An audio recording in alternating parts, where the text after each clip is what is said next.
Well, hello everybody. Welcome. We are on the third qualifier of the Highway to the Zemus Zone. My name is Natara, and I am going to be your restreamer for this morning. But we have a wonderful team of volunteers who's going to guide you through this amazing race.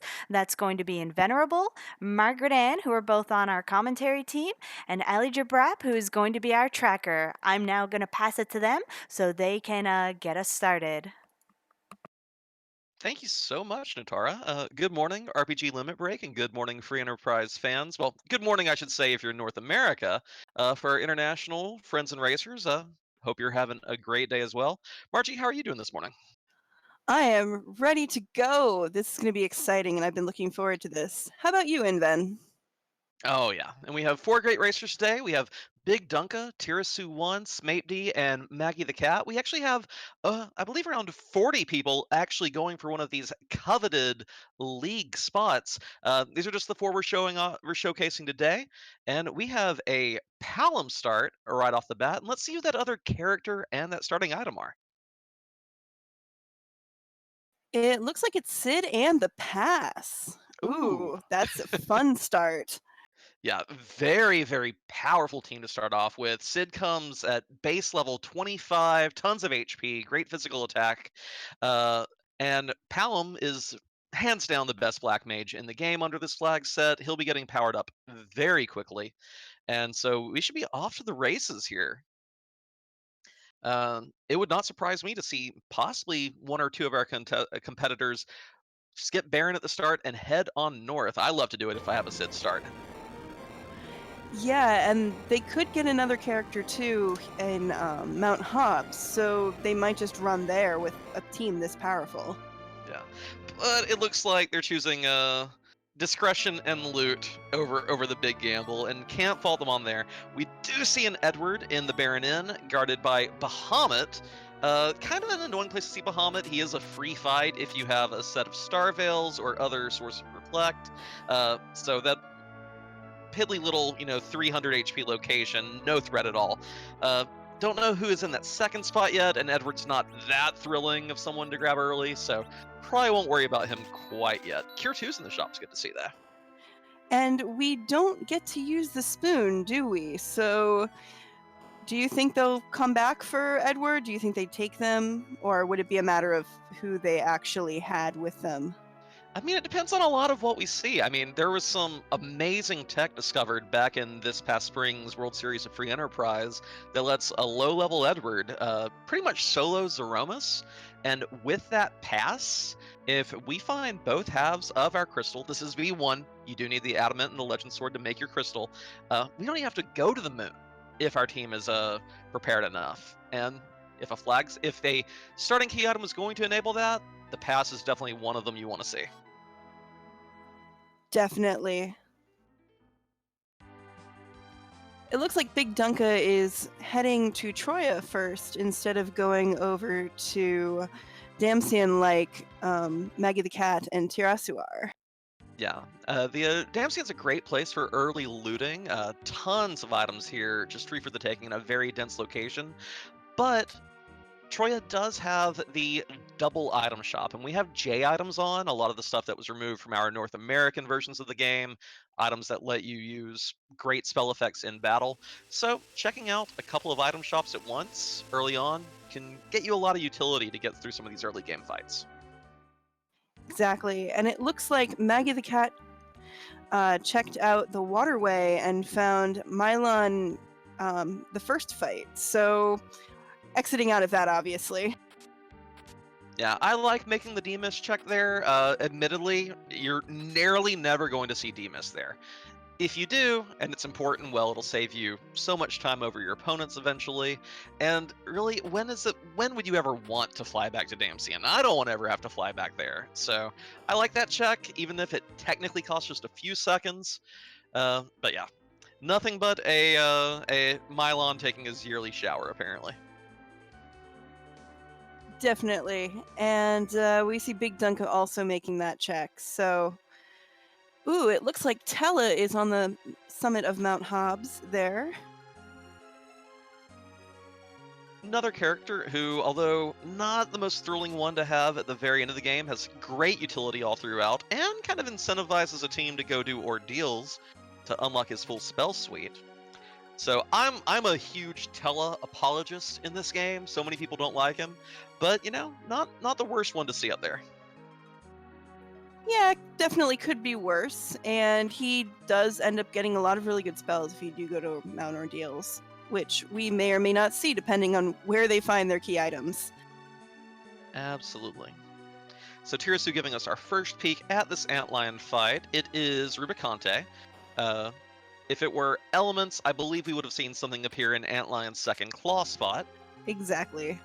So not a difficult fight here, and having found that Blizzard item, which is HP-based ice damage, yeah, we're gonna... Very short work.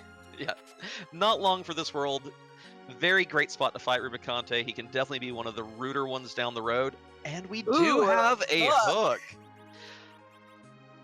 That's exciting. I'm glad to see that. This I like to see the hook when I'm watching races, not so much when I'm playing, not gonna lie. For those in the audience who are less familiar with the game, there are two ways to reach the underground, which is required on this flag set since we have to go to the Kakol, the blacksmith, to forge our crystal. You can either take the magma key through Agert, or you can take the hook, pick up the hovercraft, and go through Evelyn Cave and fall through and everything. One of these involves no boss fights at all. The other one involves two potentially very rude boss fights. So fingers crossed, all our racers are going to have to pursue that hook, just to make things interesting. For us, anyway, not necessarily for them. And Bigdunka is fighting the sisters at that Mount Hobbs spot, so picking up Tella and losing Palom in the way. Yeah, this is a situation where I wonder... So, the Antlion spot where we fought Rubicante, although that Blizzard made extremely fast work of him, it's a very weak spot anyway. And since the Blizzard item is not reflectable, I would have loved to have it at this point for Sid to throw out. Tirasu did have a Stardust item, though, so that's good to see. Makes very easy work of those sisters. Oh yes, they are down, and Tella belongs to Tirasu. Naidu coming in the chat. The main other thing of note, I would say, other than what you've seen, is Edward in the Baron Inn. Other than that, what you see is pretty much what you get thus far. Tirasu making the West Hobbs check, something that you'll usually only see if a team has a ready source of exit. You don't have to walk all the way back out. Which, obviously, they do, having Tella already. And we're about to see on Maggie's screen, we are going to fight Leviathan in Fabul. Big wave. This is one of those situations where I think Tirasu is going to have a pretty good advantage in this fight over Maggie, having done that fight up there. Not just because Tella comes with Cure 2, but also because that one extra fight will have Lightning 2 on Palom, which will do bonus damage to this Sea Snake. So Maggie's looks like she's going to be, or they're going to be perfectly fine here, but Tirasu, that Lightning 2 is going to come in very handy. Well, and those ice spells just doing damage. Yeah, there was a Charm Rod back in Damcian that our racers picked up for their Black Mage, which is the second most powerful stat stick for Black Mages in the game. So it's not surprised to see this this young Mysidian prodigy just doing work with these spells right out the gate. Exactly. And Maggie has Leviathan down, so we're going to see what the king has in store for our parties. Bigdunka, meanwhile, also claimed his hook, and Smaepdii gotten his Old Sage. It is only a Dragoon Spear. Oh.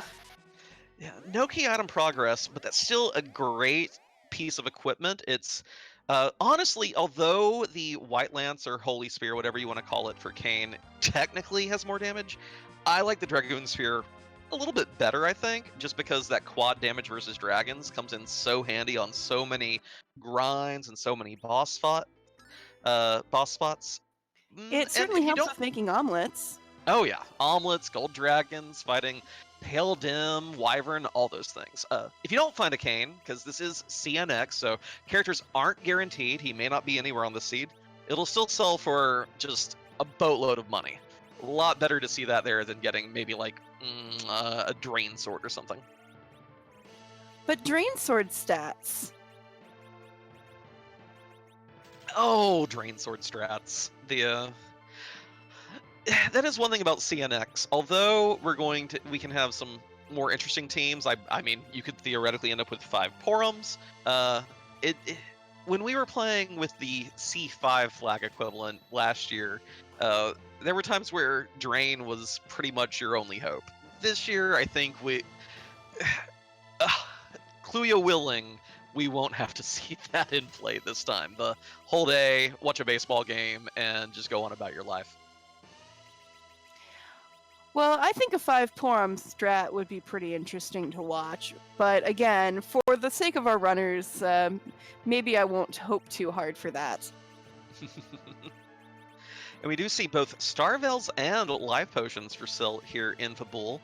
We do have certain safety checks put into the game that you can disable them, of course, if you want to live dangerously, but those are 2 of the big ones that we include. So the Star Veils there give you a source of reflect that any character can use, self-targeting, and Life Potions, well, we all know what they do at this point, right? They give us life.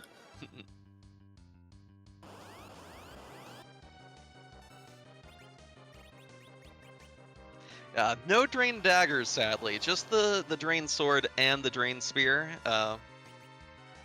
Both of which give stat penalties, but the Drain Spear is twice as painful as the Drain Sword and significantly less accuracy. So, very dangerous strat to use, but sometimes you gotta do what you gotta do to finish that Zeromus fight. Exactly. If that's all you have, then we got to watch some of that last season on the first round of Highway to the Zenith Zone. It was very entertaining for all of us. Tirasu and Maggie both doing the Silvera shop checks. Well, actually, Maggie's already down in Mysidia. Dunka Maggie and did Smaepdii pick doing up a little catch up. Oh, go ahead. Sorry. I'm sorry. Maggie picked up some Thor Rages in Silvera, but didn't really look to buy anything in Mysidia. Didn't really look like there was too much there to buy. Yeah, Thor Rage is the third of our safety guaranteed items. You may think, wait, why are those so important? And that is because Kainatsu, the Fiend of Water, is a huge jerk, and with a Hook Seed, well, you can fight him in possibly the worst place in the game at the vanilla Rubicante spot. So picking up those now could save Maggie a world of pain down the road here on this seed. But if we get into a world of pain and we happen to find the Sand Ruby, Rosa is in bet. Is this I wasn't going to say it, but thank you. The Rosa, of course, great character to see. Porum is a fine white mage in a pinch. Fu learns all, the same bells and whistles, but doesn't really get quite the oomph to his healing that those two do. Rosa, though, learns the powerful spells, learns them early, and gets the HP to go with it. So a welcome addition to any team if we do find that Sand Ruby this run. And it looks like all 4 of our runners here now have their Dragoon Spear. Tirasu doing another one of those plays that you pretty much only see if you have that ready-made source of exit. Actually looting the 4 grass items here in the back of Troya. Get some good arrows for it, a great white mage stat stick, and yeah, not too shabby, and taking advantage of his exit mage. And our sirens are in Aggerts, as well as coffins, so just a ready-made shop for that egg grind. Oh yeah, very nice to see. Again, especially since we did start with the pass.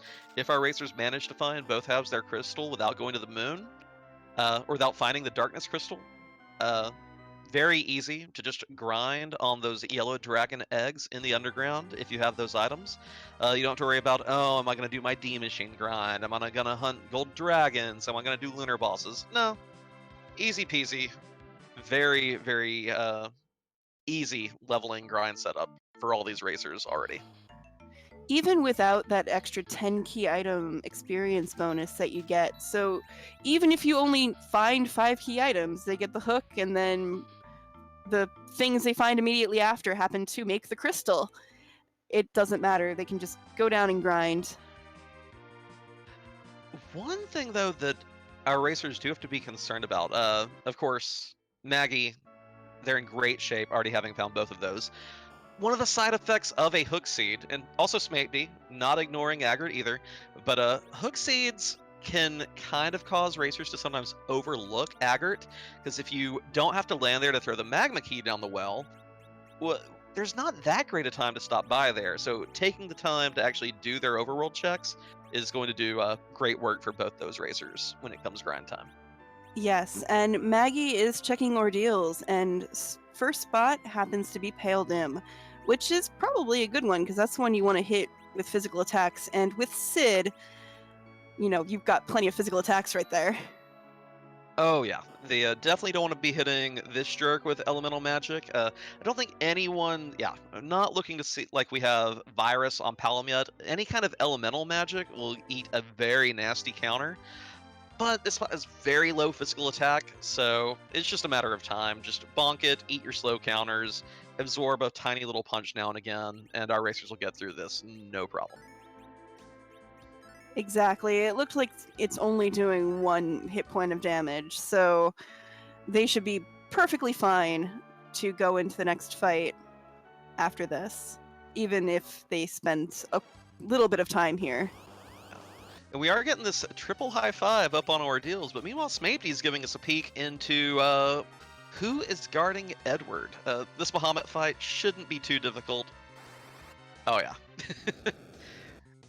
400 HP to chew through here, I believe. 375 from the hammer. Yeah, that fire 2 does it. But who's actually blocking this Eddie? Ooh, it Oh! is the Fabul King and Queen, or sorry, Eblon King and Queen. And I'm not sure if I'd want to see these two here, not because they're difficult, but just because they're so much better in other spots. Absolutely. We do have if you look at the capital N in our flag set, you see a C and a K, which means no free characters and no free key items. We do still have free bosses on though, and this is one of the notable ones. They'll go through their script for a few turns, and then they will both just bop themselves off. You don't have to do anything. You can if you want to speed it up. Here though, just a free fight. Smaepdii's going to get that Eddie, and more importantly, we're going to get to see what the key item is here.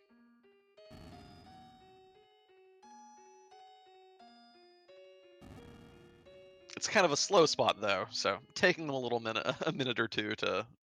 There we go. And in the meantime, Maggie has pushed the dolls into the deep ravine and has made it to the shrine. Just a white shirt for Smaepdii. I say just a white shirt, like it's not the best white magic gear in the game. Huge boost to willpower, great magic and physical defense, wonderful piece of gear. I think I would put that on Tella right away, because right now they don't have a healer except for Tella. So that would probably be my play. Yeah. And no one else on this team can even wear it anyway, so sounds good to me. Exactly, rather than selling it or anything like that. Yeah, and Maggie finds the Baron key here on Ordeals. That's a very interesting item to find here. Baron Castle, of course, gives us another character. We know the first boss spot there is CPU, which is annoying, but not really a threat. And then, of course, the Knatso spot boss will give you 1 key item. And then, if it's someone that this team can handle, the Odin spot boss will give an item as well. Exactly. And Asura goes down, I think it looked like in 1 hit, and they're ready to go. Yeah. Dr. Cossack in chat calling for something pretty funny. Magma at Odin. One of the things about the KQM flag set is that there's also a safety in your key items that can be turned off. The safety we have on guarantees there is a path underground that does not involve fighting Golbez, Wyvern, going to the moon, or fighting the boss in the Odin spot. But we already have one way underground. So Magma Key could actually be behind any of those bosses at any of those other spots, including that Odin one. Could be a huge gamble that pays off for our racers if anyone can handle the fight there. Nightdew, yes, Valvolus. I left her out as well. Thank you for the addendum. They could, however, check Eblon, even if they're not planning to go through Eblon Cave to get underground, just to see who that character is, too. Oh yeah, adding an extra character to this team would not hurt. There is an item shop there, and we did mention how great it was for Maggie and Smape that they both peaked that Agate shop. And then, of course, we've not seen Mist Dragon yet.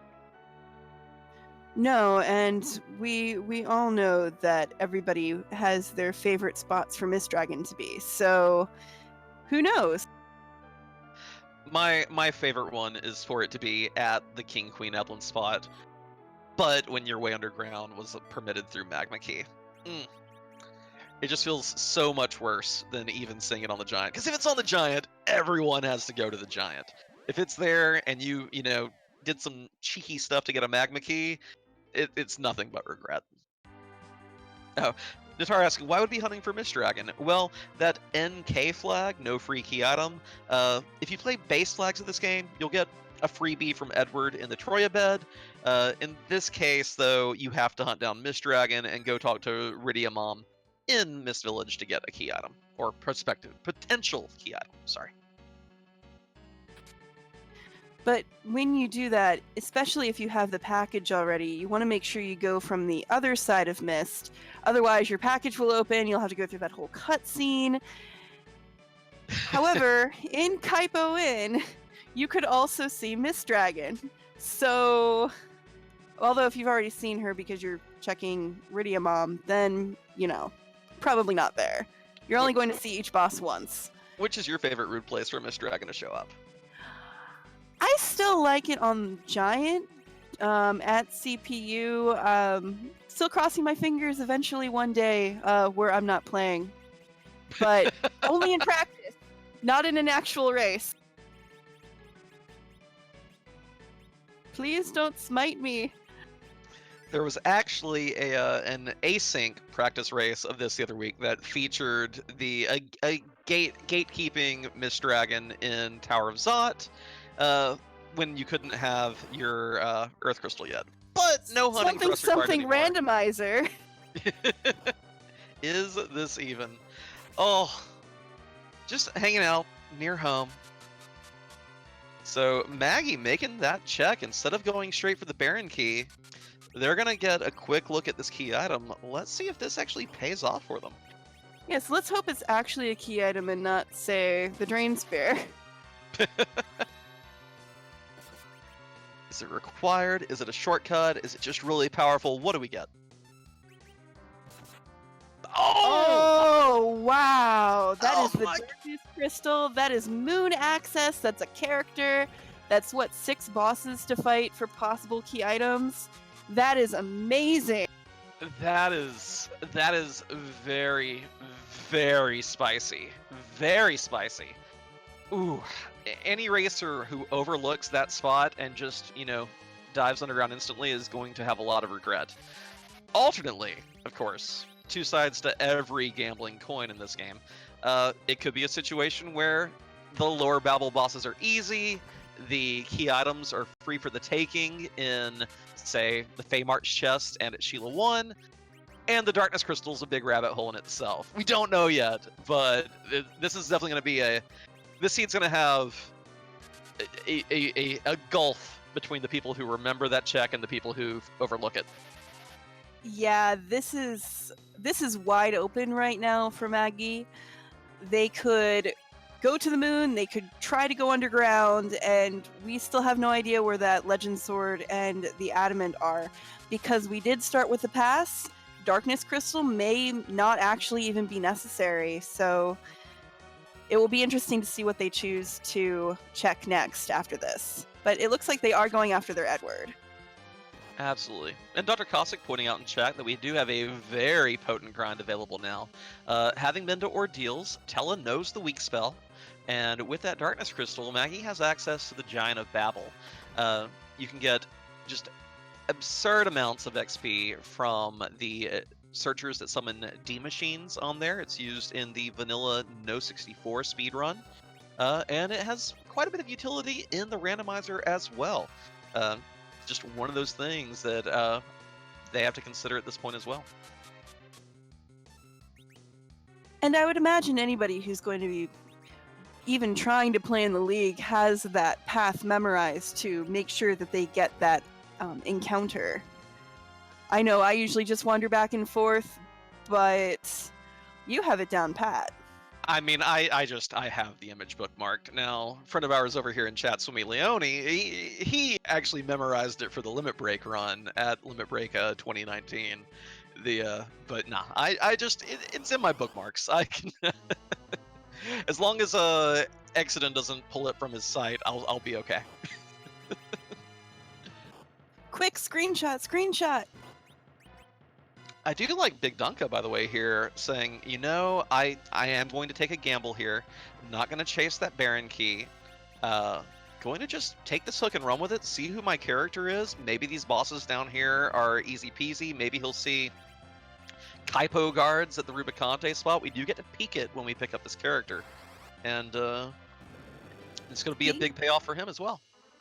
And speaking of easy peasy, taking down that stale man fight and gaining quite a bit of experience right there.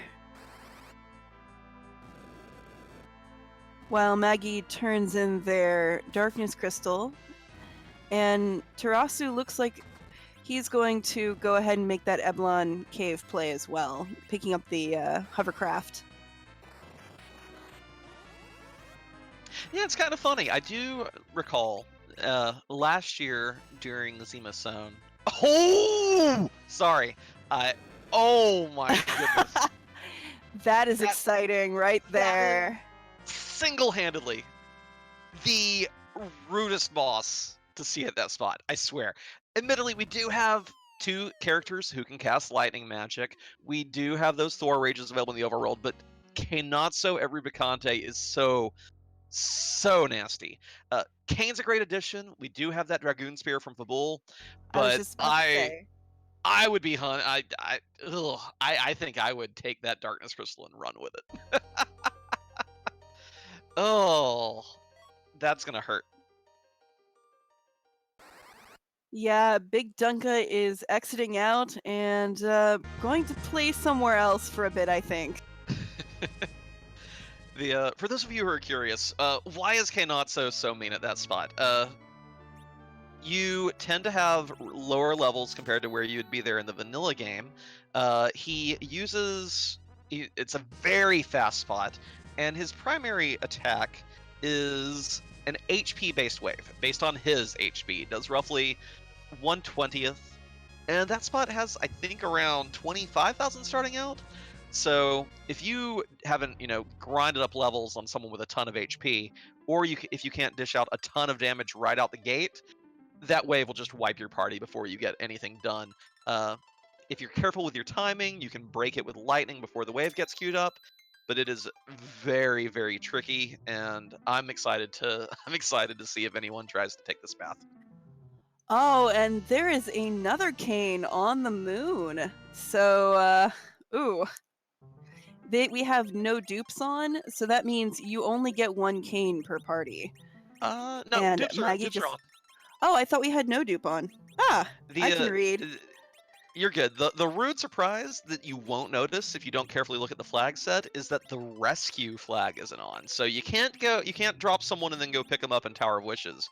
But you can have as many of a character as you can get your hands on. I guess that would make sense because we were talking about 5 Porums earlier. Now, the one tricky thing here would be, so one of the dilemmas with getting multiple melee fighters as opposed to multiple duplicate mages is that you kind of start to run out of weapons for them. Kayn at least can equip such a huge variety, it's usually not as much of an issue. But I think the only really good thing we've seen for him is that one Dragoon Spear. So anyone who gets both, one of them will be a little weak compared to his twin. It does look like they're checking quite a few chests because they did start out with exit early. So they could just run across something. And it looks like Smaepdii in the bottom left is going to be making the Baron play here. So we'll see what character, we'll see what key item, and maybe even an Odin sighting. Tirasu hot on his heels. Maggie, meanwhile, taking out these, we affectionately call them the lunar hair dryers. Prokaryote and eukaryotes. Vulnerable to stop. Great source of XP if you don't intend to use sirens on dragons or anything. So, should be powering up their party pretty quickly here.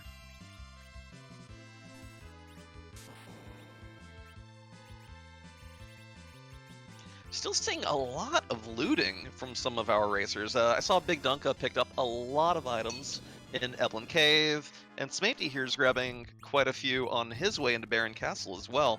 Apparently, our racers still not quite satisfied with how outfitted their teams are.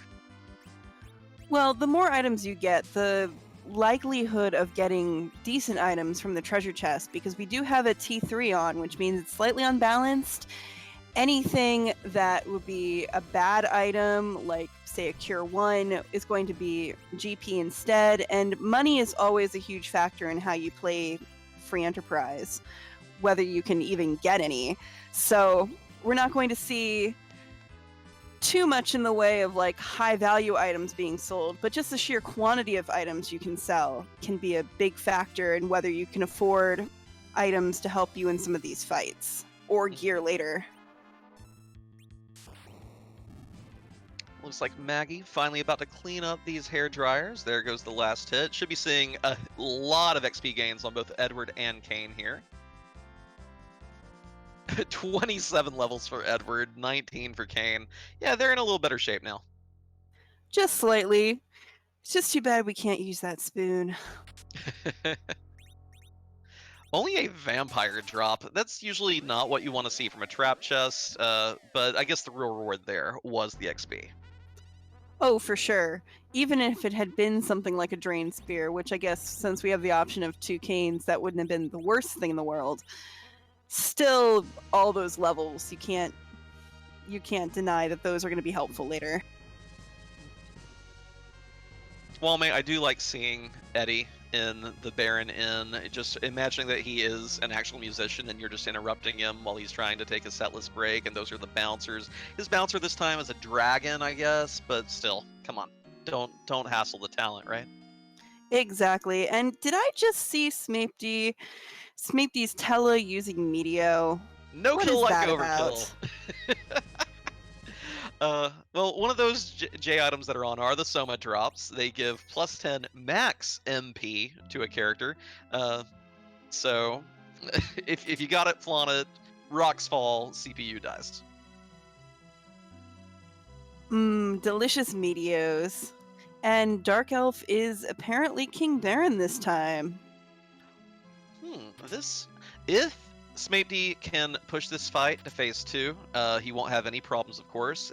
No boss bit on the dragon form. You can weak it, you can freeze it, you can make delicious dragon rotisserie out of it. But of course, you gotta get there first. In the meantime, these spells and the weaks are gonna do a little bit of work against his party. Just a little bit. And Maggie is making the Cave of Value check here. We'll see who they're going to be fighting in a moment. I believe Miyarinoko spotted it. Is this the karate fight? Ooh, I'm not sure about that. Yeah, I don't think so. The surprising thing about the Bahamut spot is that even though in vanilla it never uses a single physical attack, it is programmed with a ridiculously high attack stat. These illusions will help, but probably not enough, because the kick will ignore illusions and still do pretty potent damage. We'll see if Maggie can pull it off, but the yeah, ouch. Ow, and Tella's already down. And it looked like, did we get Yang on Smaepdii's side as the Baron character? Unsure. I guess we'll see in a moment. I was so focused on this karate fight. Walmay, by the way, hinting at another feature of not having the no free bosses flag on is there is a script that trivializes the karate fight, but you have to have a Paladin Cecil in your team. If you wait until the second kick, then take one physical attack with Paladin Cecil, Karate Man says ouch, fight ends, and that would be a very nice thing to have at this point, which we don't. And Edward picked up the twin harp from Baron Castle, so we might get musical time, everybody. Everyone's favorite.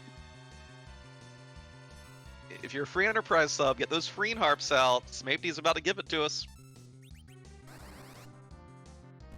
It is kind of funny, though, that, Tara rolled the seed with an early hook and a Kinatsu at Rubicante, but has also given our racers about a dozen different ways to avoid making that dive if any one of these can pay off.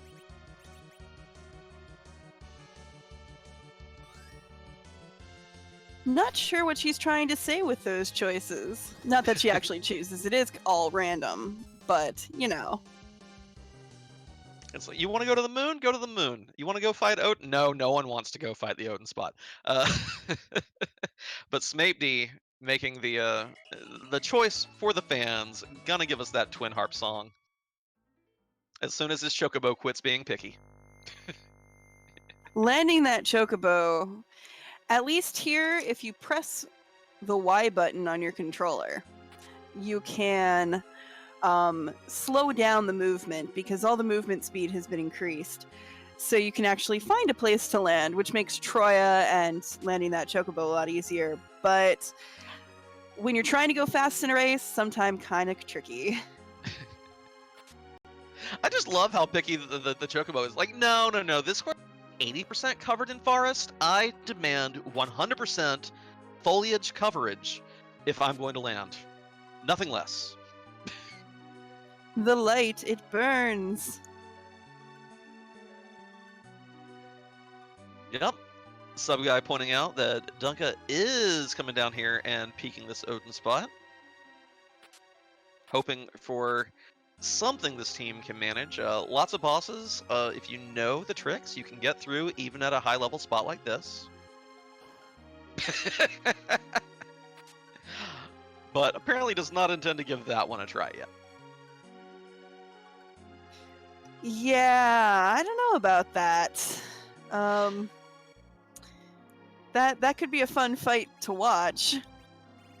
The funny thing is that I think Maggie could actually handle that Antlion fight with their gear. Of course, the karate fight did not pan out for Maggie, but with those illusions, and if you have a source of slow, which Tella offers, I think our racers could actually manage that Antlion fight. We have great damage from the kid with Virus and Quake.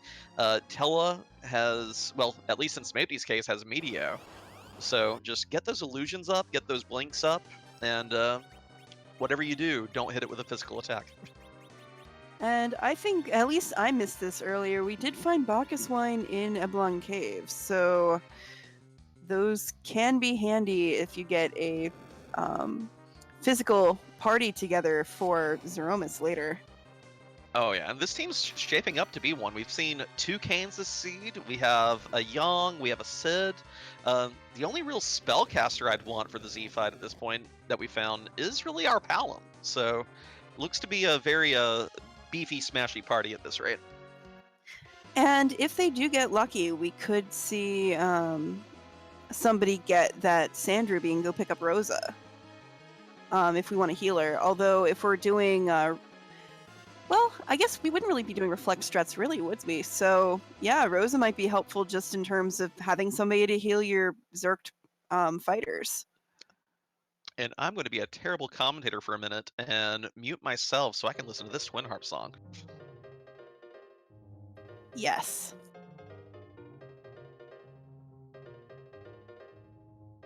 That's some Street Fighter 2.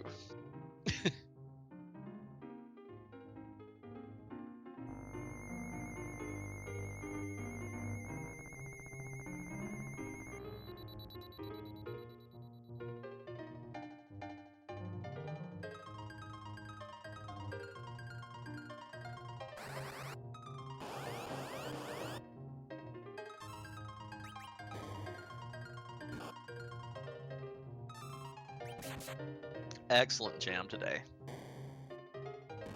I'm just a little sad that our 3 of our featured streamers are so close together that we're not getting full renditions for each of them. It breaks my heart. I do have to say, shout outs to the music, because that is one of my favorite Easter eggs of this randomizer, is that music spot. Maggie, you're having the dilemma of too many canes and not enough gear to go around. And in spite of that, Kanatsu diving on down here into Upper Babel.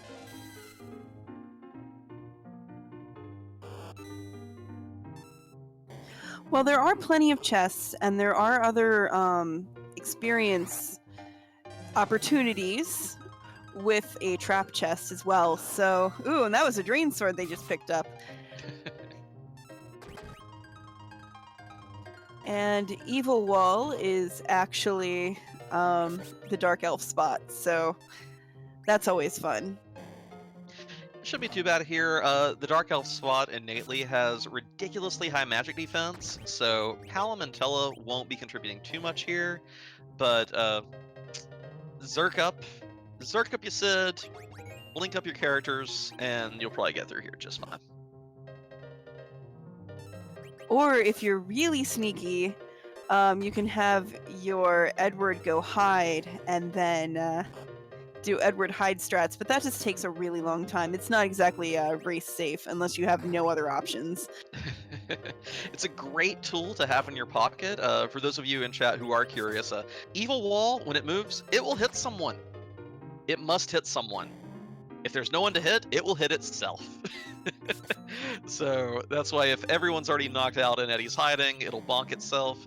This spot's really annoying to do it in, though, because you do get a free full heal. You can't even go leave the room to knock your characters off. I guess you could use like coffins or kamikazes on your team to help them fall quicker. But actually, this is getting a little dubious for Smaepdii, by the way. Their Edward is hiding, but I do seem to remember that at a certain point it will stop attacking itself. Yeah, once it gets close enough to crush your characters. Yeah, and crush an instant death attack, and yeah, there it goes. There was that moment of it.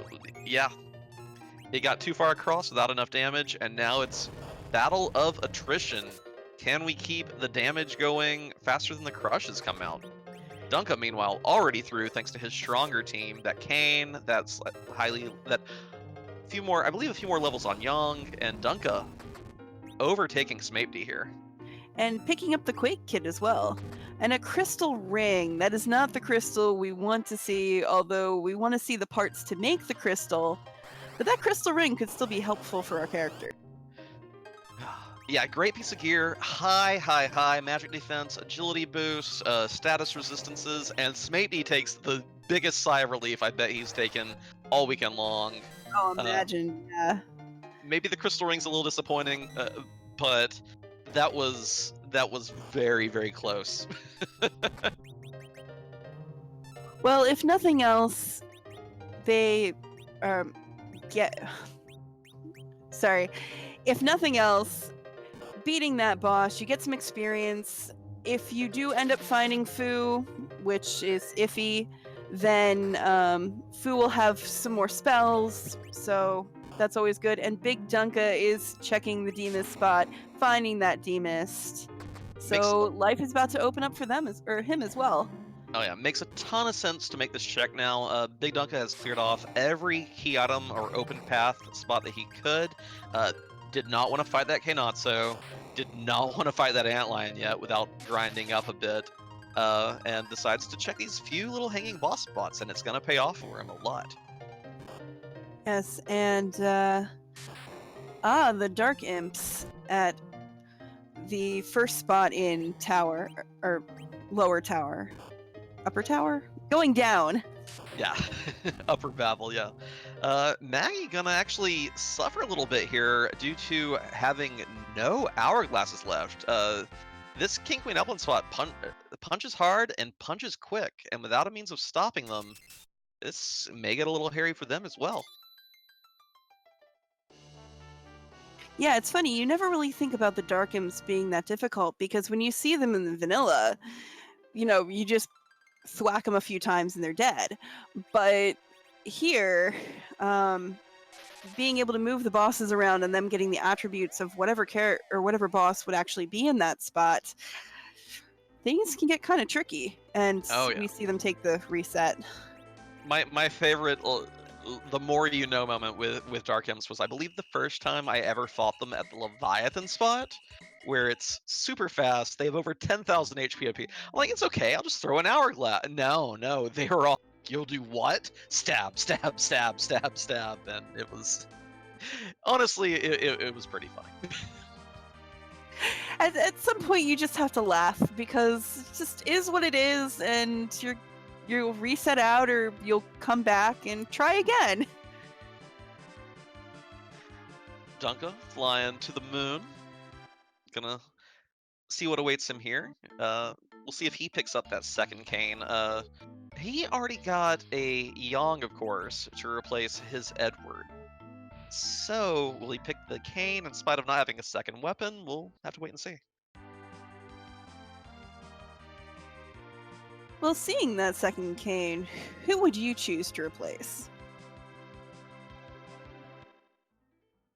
I think I would actually stick with my current party. I think Tella has so much middle game utility that he's worth keeping around. Yang gets super strong without needing any gear whatsoever, and Sid just right now has the HP to go around. So I think I just stick with it. I might switch my canes up depending on which one has the prettier palette. Like candy cane versus banana cane. Ring, ring, ring, ring, ring, ring, ring, banana cane. And Maggie is through that fight. Sorry, I can focus. It's going to be through that fight, but that was not the one that I was particularly worried about here. Maggie does have the advantage of having done that hairdryer fight on the moon. They definitely have more XP than any of their competitors in this featured restream, but it's still going to be a rude fight. Oh yes, it's definitely not one that I would be looking forward to for sure. They did go back and take a safety save though, so only one time through that Dark Imp fight. Yeah, Night Dew pointing out in chat that Maggie did buy the Thor Rages, which helps out a lot here. It's still going to be very fast, and it looks... I believe that Sid and maybe the higher level Kane will have enough HP to survive an initial wave. Everyone else, though? Oh, by the way, Maggie found a Gungnir spear somewhere, so both of their canes actually have great weaponry. I'm guessing that was probably a trap chest on the way through here. And if they're really lucky, they can get Kane up in the air as well before the wave hits. So that would be nice. That way, those two characters don't get hit. Silkweb start, very, very smart here. Cues up the Thor Rage right before seeing the Gathering the Water. This should come out at the correct time to prevent eating a huge wave. And then it's pretty much all downhill from there if they can get their DPS rolling. So I think Maggie's having a great start to this fight. Yeah, this fight's probably just going to come down to timing, and hopefully Kanazo cooperates. And Bigdunka is now checking the moon bosses. So looks like skipped Cave Bahamut to make the dive into the lunar subterrane. Yep, going right here to the pale dim spot first. Not doing any additional grinding. I guess just hoping to peek the bosses, see if there's a freebie sitting around. Oh! Well. Well, it's gonna hit hard, but you only have to hit it 3 times. So, but that is really fast. Yeah. This spot is definitely doable, but that was probably not the characters you wanted to see get punched right out the gate. Okay, there's 2 hits. Is Palom a bad enough dude to land a punch from the back row, probably with a rod equipped? Let's find out. Ooh, Pow! and Sid is the only one left alive after a big wave hits, and taking a reset down there against Kanazo. Oh, it was such a great start. No key item for Bigdunka. Masamune is great to see if we end up finding a ninja. If not, it sells for a whole bunch. And if not, any of the above. Still a great little boost to the team's XP.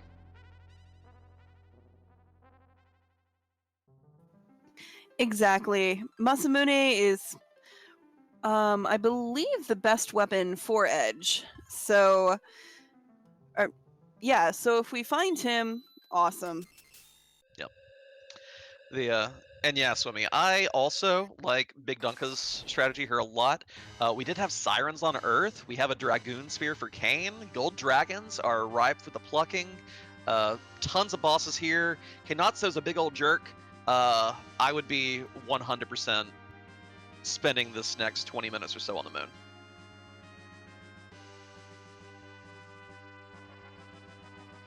Jirasu getting his Quake Kid, and the Gungnir was in Babel from that Mad Ogre fight. Excellent, excellent. Yeah, so that's good. Both Arcanes actually getting pretty well outfitted. Is another rogue asking in chat? Yeah, the White Lance is on paper Kane's best weapon.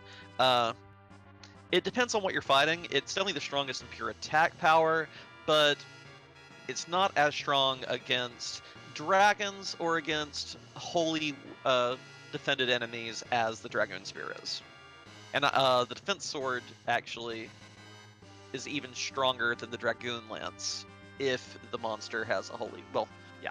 The Defense Sword is strongest if the monster is not a dragon and has holy resistance. There we go. That's what I'm trying to say here. Kane has too many weapons. I was going to say, that's an awful lot of conditionals there.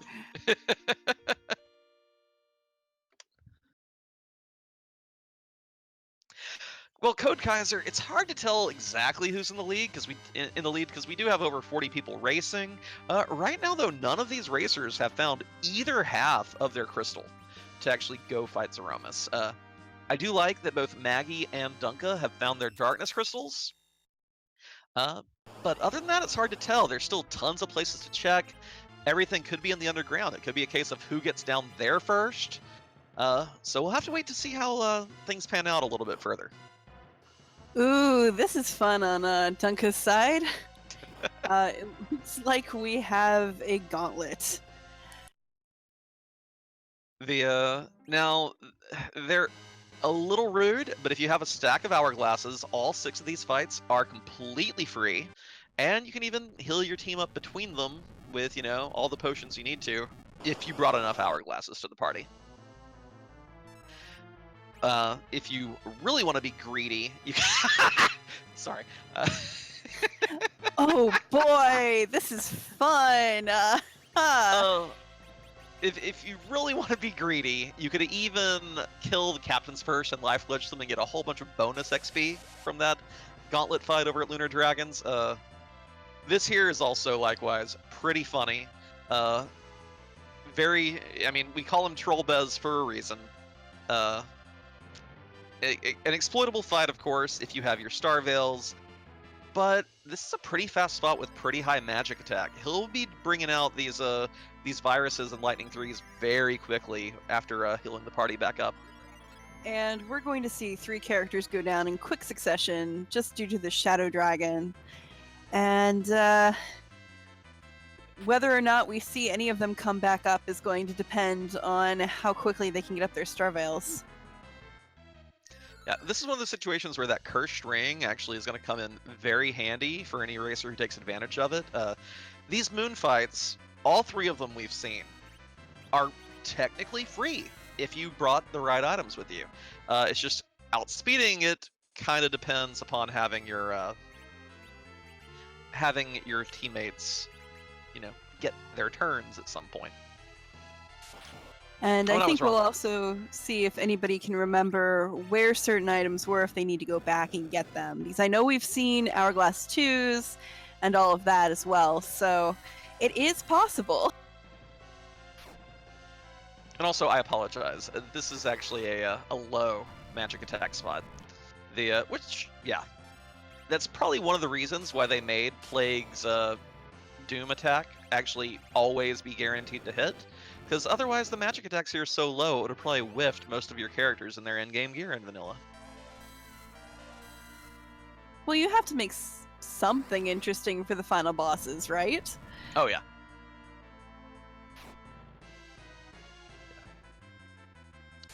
Maggie looks like she's about to be they're about to be dining on turtle soup. Apologies.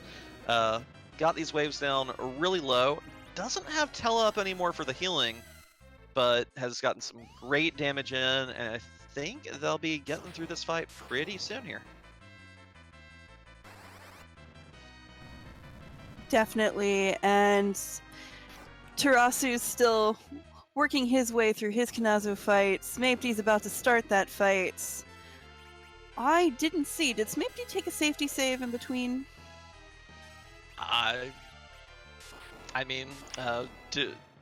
Fortune favors the bold, right?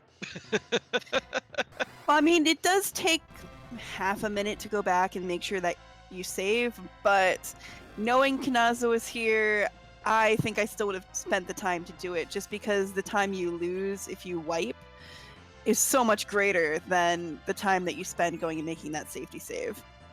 And especially with that wave taking out 3/5 of the party right there. Yeah, the Smape may feel like he has a little bit of time to make up after how that evil wall kind of thrashed his party earlier, but Kinatsu is probably not the one to make that gamble on, as we're seeing here. And Maggie, by the way, they are through, going to be the first one of our featured restreamees to make it underground. Complete world open to them. GG, Maggie. GG for Very sure. excited to see where Maggie rolls through from here. Well, there's plenty of options. There's Dwarf Castle, where you could get another character and a key item, and there are 2 bosses there. There is, there are two bosses down in the Land of the Summoned Monsters with key items that you can check. You can check Tomer shops for more items, so there's plenty of places to go. Oh, and Gulbez yields a package. Womp womp. We know there's no Mist Dragon hiding behind there because we had to fight Mist Dragon to get here in the first place. And I doubt there's any character worth that time investment at this point. Gets us 1 closer to 10 key items, which will give our racers double XP, but for that time investment, feels bad for Bigdunka. Definitely. Although, again, key item adds to your total. Eventually, you might hit 10 and then be able to get that experience boost. But yeah, still not exactly what I'd like to see. Although I guess if Edge or Fu is behind it, you could replace one of your mages. Yeah. Dunka heading on down to the vanilla Ogopogo spot, still not wanting to give that gauntlet another run. I mean, these lunar fights, free and slow. This one, not so free, not so slow. Bygin just going, hello, one-shotting Palom, so rude. Taking that immediate out there, and yeah, Bygin was my least favorite of the bosses when I played vanilla as a kid. Not gonna lie. By the way, intriguing. Maggie opting to make a dwarf castle run. A slightly slower location. You do have to go through some cutscenes and 2 boss fights to get your character and key item check. Does run into the Baron guards, though, so wait a minute. Maggie never bought more hourglasses. This isn't as free as I thought it was. No, but Maggie also has plenty of levels, so they should be okay. Yeah. Coffin to knock 1 down. Got a life glitch for a little bonus XP. Actually, I believe this is a double life glitch. Ooh, and we see some D-Lunars on Bigdunka's side.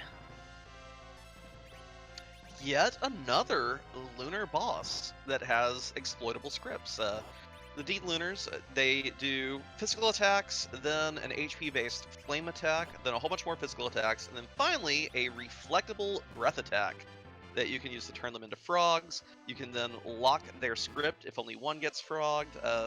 Just lots of things that you can do to the Deep Lunars.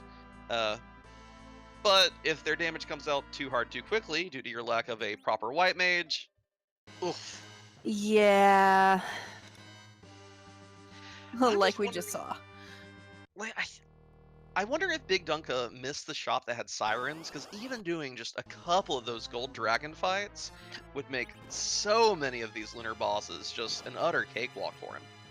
Yeah, I don't know if I saw him go to Agert at all, but Maggie picking up Rydia and discarding her immediately. And Octomom! I love watching that squid swim through the crystal tiles. It has phasing. Exactly.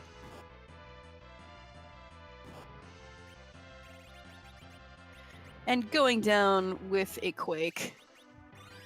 I guess it doesn't phase that well.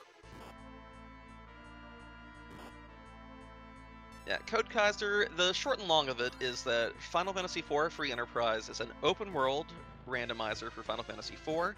It swaps around characters, key items, weapons, armor, boss locations, keeps most of the scripts intact and the effects of those items intact, and your goal is still to get access to Zeromus and beat him up.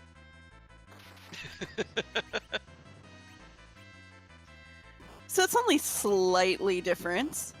And we do see at least one and two lunar... at least one lunar frog. Only one. Sad faces. The other one didn't reflect onto the right one, I guess. That's fine though. But did you see that dwarf castle item?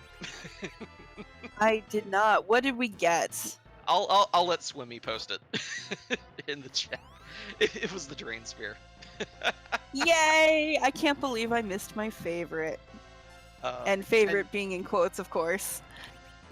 And just so you all know in chat, if you do get it down, if you do reflect the breath and only get one frog out of the deal, if you punch that frog will try to cast wall. It won't cast wall, it's a frog. And then its friend will proceed to cast virus on it for you. So if you only get one, don't worry, everything's still good. Or with this Dragoon Spear that Kane's rocking, you can just destroy everything anyway. Yay! So Dunka here, gonna get another lunar boss down, only getting XP on Kane, but, you know, he's probably the most potent member of this party anyway. Oh, hey! I don't hate it! Oh, look! That could be useful. He will be able to skip the entire Kanazo slog that Smaepdii and Tarasu are still in. And that's pretty useful, actually. I and mean, he'll have to check Agert. Given how cruel this turtle is being to a couple of our racers, that has to be, but Dunka has to consider that a win. Like, he's flying back to Earth right now. He's saying, all right, I got underground access. The moon is being rude. Let's just, we found progress. Let's take advantage of it. And apologies, chat. Did anyone, okay, thank you, Miyari Noko. I missed the temp job dwarfs job of the week. So, Cultural Studies professor. Excellent. That sounds like an awesome job. And dwarves would have plenty to talk about, I think. I would certainly study them. Maggie making the dive down into Feymarch. There is, of course, one free key item check that you can make just in the vanilla rat tail chest, and then 2 bosses down here as well, also perspective. And their team's in pretty good shape to take on any number of bosses here. Of course, there could still be some rude ones. We've seen a few freebies on the moon and in the overworld, so just depends on what's hiding out in the throne room today. We got a dragoon whip to sell. Got looks like a dragoon shield somewhere. So good item checks in those treasure chests as well in the Land of the Summon Monsters. Just an Excal for the freebie. We've not seen hide nor hair of a Cecil anywhere. Hey, there's Hourglass Ones finally hiding down here. Excal, if we don't find a amazing weapon, but if you don't find a Cecil, it covers pretty much all your remaining purchases for the rest of the game. It sells for so much. Yeah, I don't think I would be sad to see that Excalibur, even without the Cecil. But if we find an edge, he could throw it. That could also be helpful. Oh, yeah. Dunka finally checking the Agate shop and now gonna head on down to the underworld. Gonna be interesting to see how he routes this this entire new map to go through.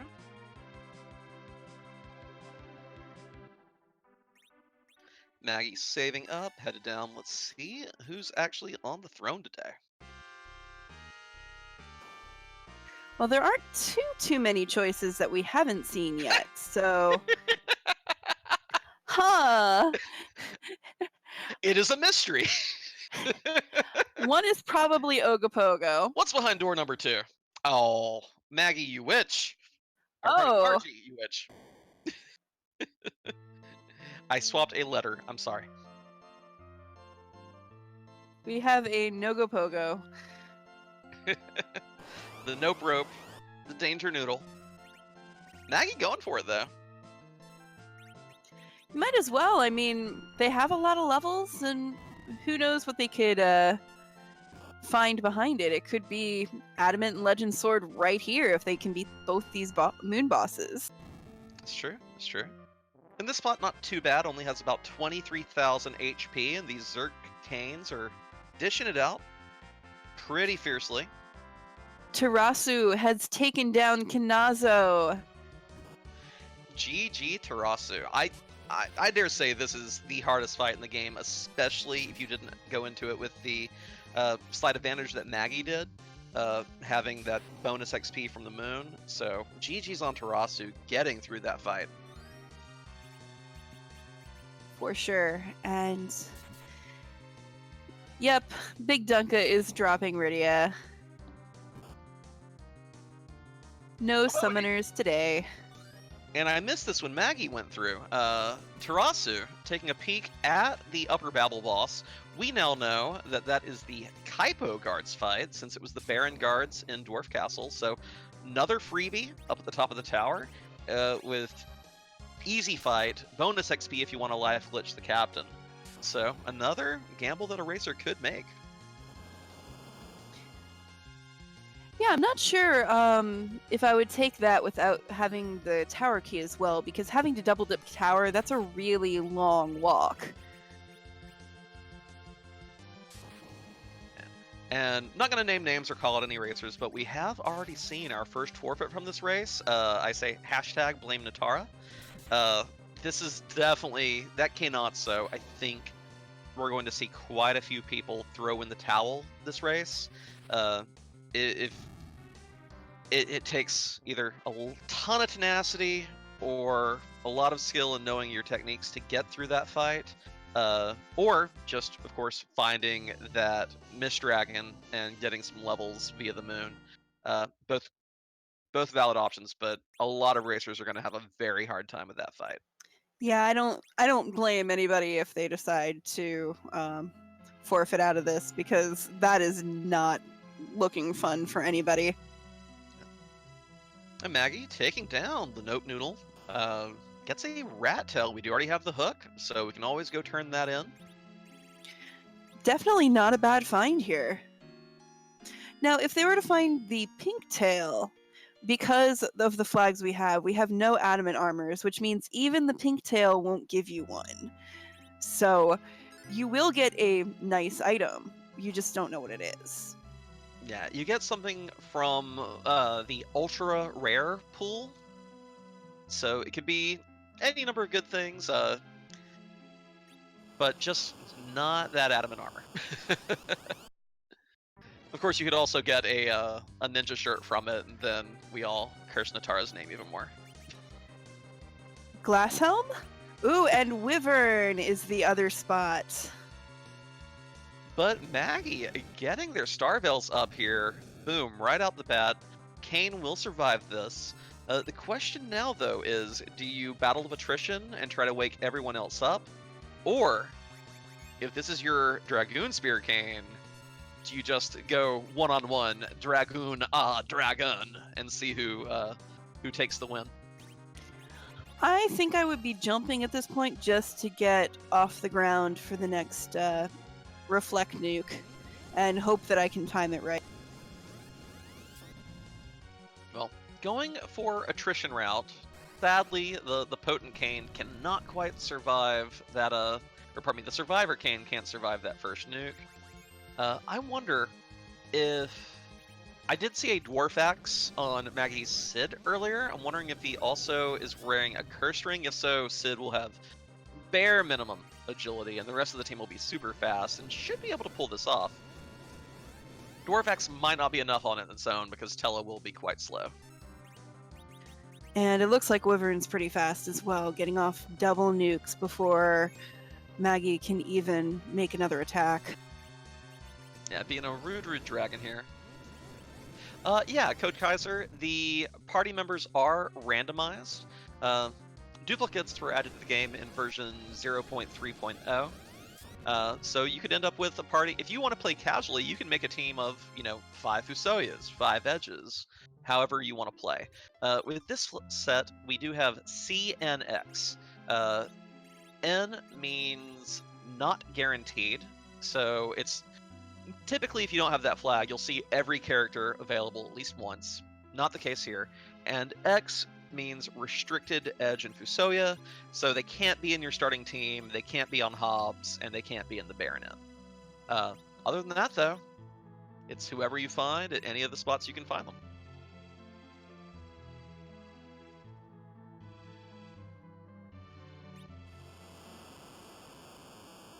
And Smaepdii has killed Kanazo, made it underground, so all 4 of them are on their way, as Bigdunka takes on Wyvern as well. Looks like they just only lost their Tella, though. I believe it's another one of those curse string situations. If you have an agility anchor of low enough to where all your party members are relative agility 1, and you turn your battle speed down to 5 or 6, you can get Star Veils off on all 4 of your other party members without any difficulty. And Dunka, I believe, showing that off for us. It's really too bad you can only reflect Mega Nuke once. Well, true. It is annoying that Wyvern does reflect the nukes off itself. One other fun strat for the viewers is if you do have either Iridia or if you have some of the Grimoire item that calls a random summon, Wyvern will counter summons with more Mega Nukes. So if you still have those walls up, you can kind of trick it into continuously hitting itself by baiting out more and more Mega Nukes. That's actually kind of a fun strategy. Maggie has a much fuller party this time, so it looks like they and Bigdunka are neck and neck to see who takes this dragon down first. And Tirasu, in spite of no tower key, is going to go take down this free fight that he saw at the top of Babel. It could be a really rewarding play. I mean, worst case scenario, you don't get anything. you could potentially get the tower key, so you have another place to check. You could get the legend sword or the adamant here, so one of the two items we need to forge that crystal. So who knows if this will be the play.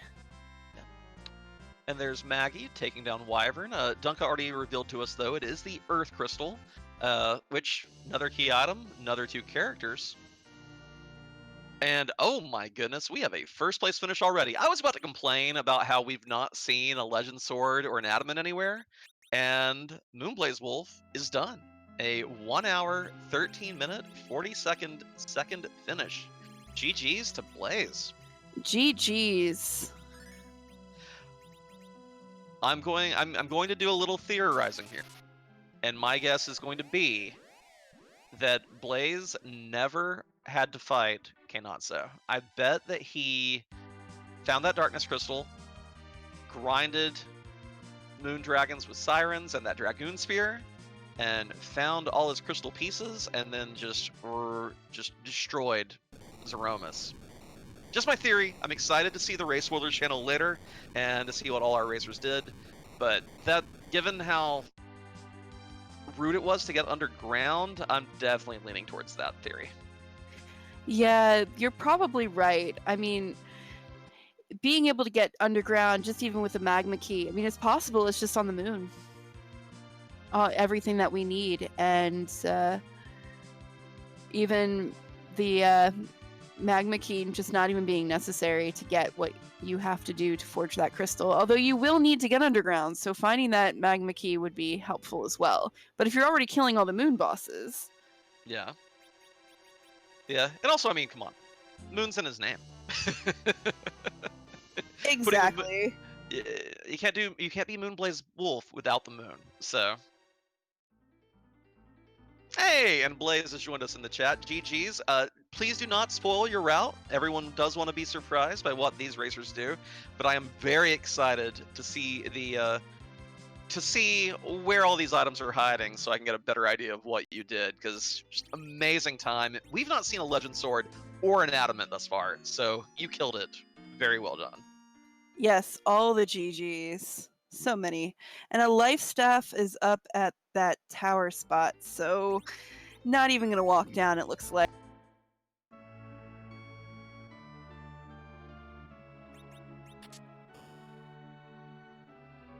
Yeah, I think... so...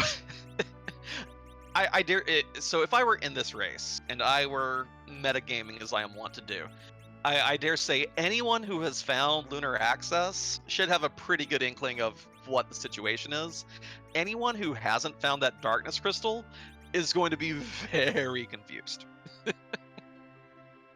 Like, I just got through Kainatsu. How is someone... What? Oh, go ahead, Maggie. Oh no, I was just about to say, I know I would be sad. But yeah, Plague. What about that Plague? It is too early on a Sunday for me to keep multiple Margarets in order. I'm sorry to both you and Maggie today, Margie. This one letter difference is messing me up. Absolutely no problem. But yeah, the results page for the entire league is available on the Discord in our league announcements channel, and specific races, of course, are posted on Speedruns Live in the Final Fantasy IV Hacks directory once they are recorded by SRL mods. Alright, so Plague in the Maga Sisters spot is down on Bigdunka's side. Maggie is taking their dive into Baron Castle, and looks like everybody's in a different spot, so good times. And a Rosa is the first of the two characters here in Tower of Zod.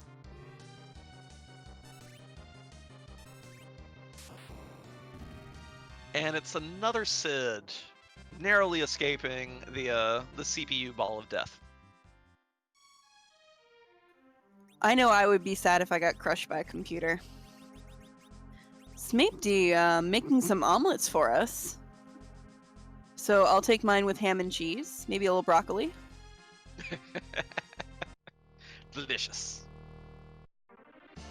And Bigdunka taking Rosa along for the ride. Didn't see who he replaced, though.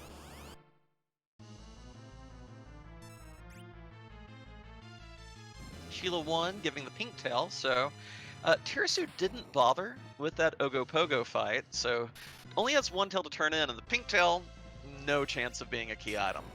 So won't surprise me if he leaves this. Oh, I mixed up Tirasu and Dunka anyway. Pink tail, not a key item. Probably will leave it hanging. But that Elements fight, instead of Vivalis, we get to see Vivalis and friends.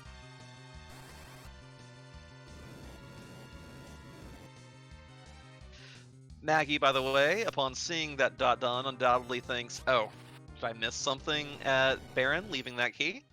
Let's come back here. We know not a huge payoff, but should be so wondering Although where we they'll go haven't next as well. We saw the Odin spot who was there. We didn't see the Odin's fight, so Tarasu looks like he's gonna go back and try that. Could there be value in Baron Basement? Not the hardest fight, but also not the easiest. We'll see if Tirasu can get through it.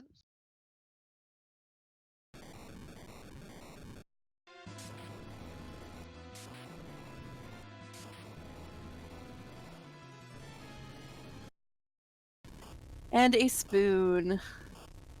And of course that spoon flag is not enabled. You're not having, well, I mean, some people would say Edward is overpowered given some of the shenanigans you can pull with him, but we're not giving him a Lies. 255 melee weapon on top of it. Lies and slander.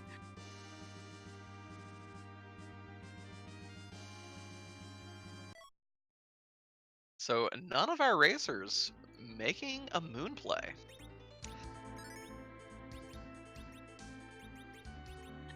Maggie getting their twin harp, so we'll get a repeat of that music. Hey, that's good. That's good. Again, all three of our other racers were so close together, we didn't really get the full, encore experience. So Exactly. giving the people what they want. Code Kaiser, Sweet Code 1 was actually run in the main RPG Limit Break event this past May. It's an amazing run. Just definitely check it out. Check the VOD out. Weren't you hosting during that run? Yes, I was. I was the host for the Suikoden run. One of my favorite games of all time.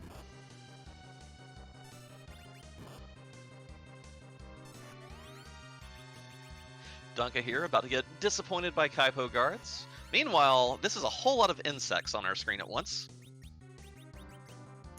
So what we need, obviously, is a giant boot. The board face, please debug your randomizer. I'll see myself But out. Insect.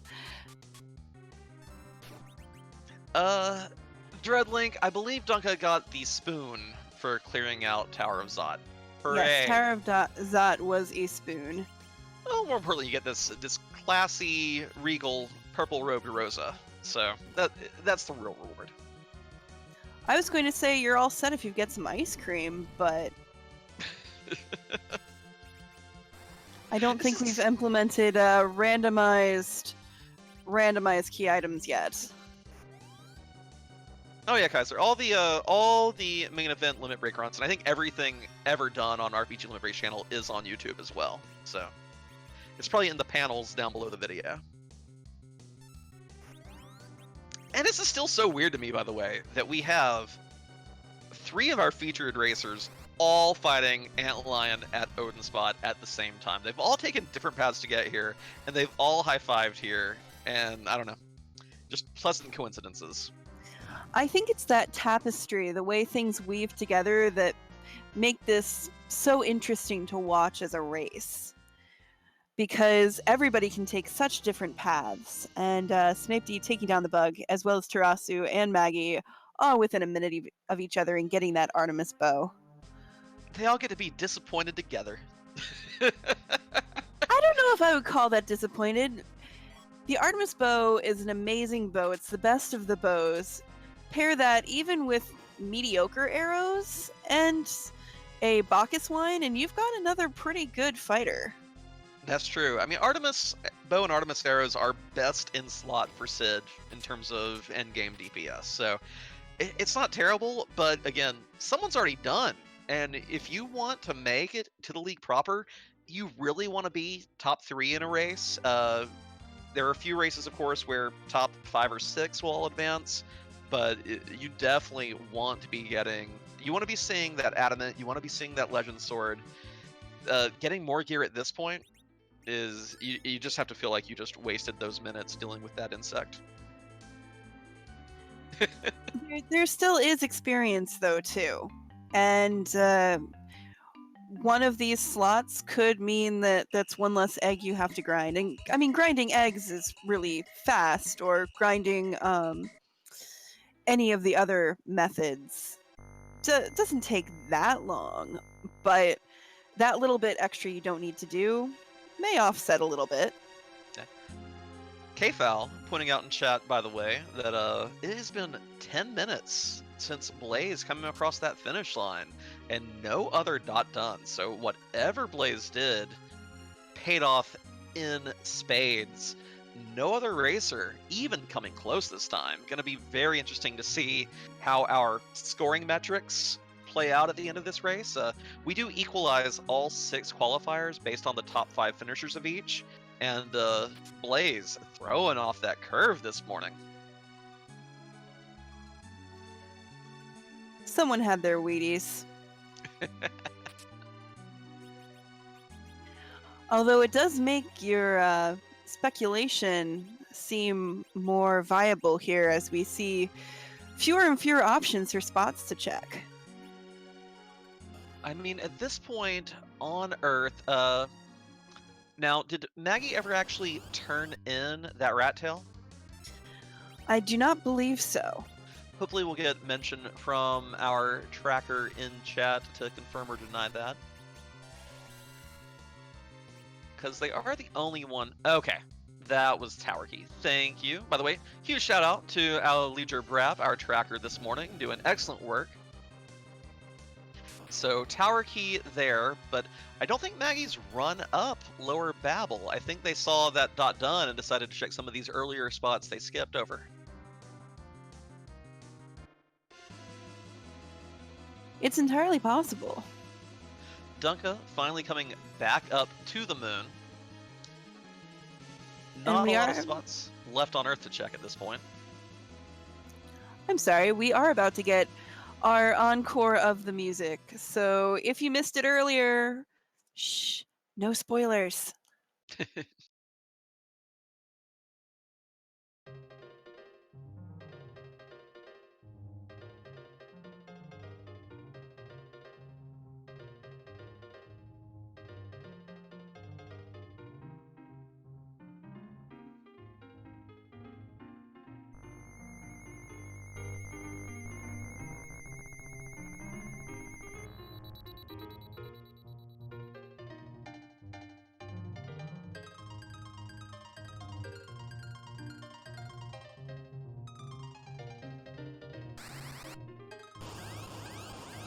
Maggie giving us the title card as well for anyone who was not sure.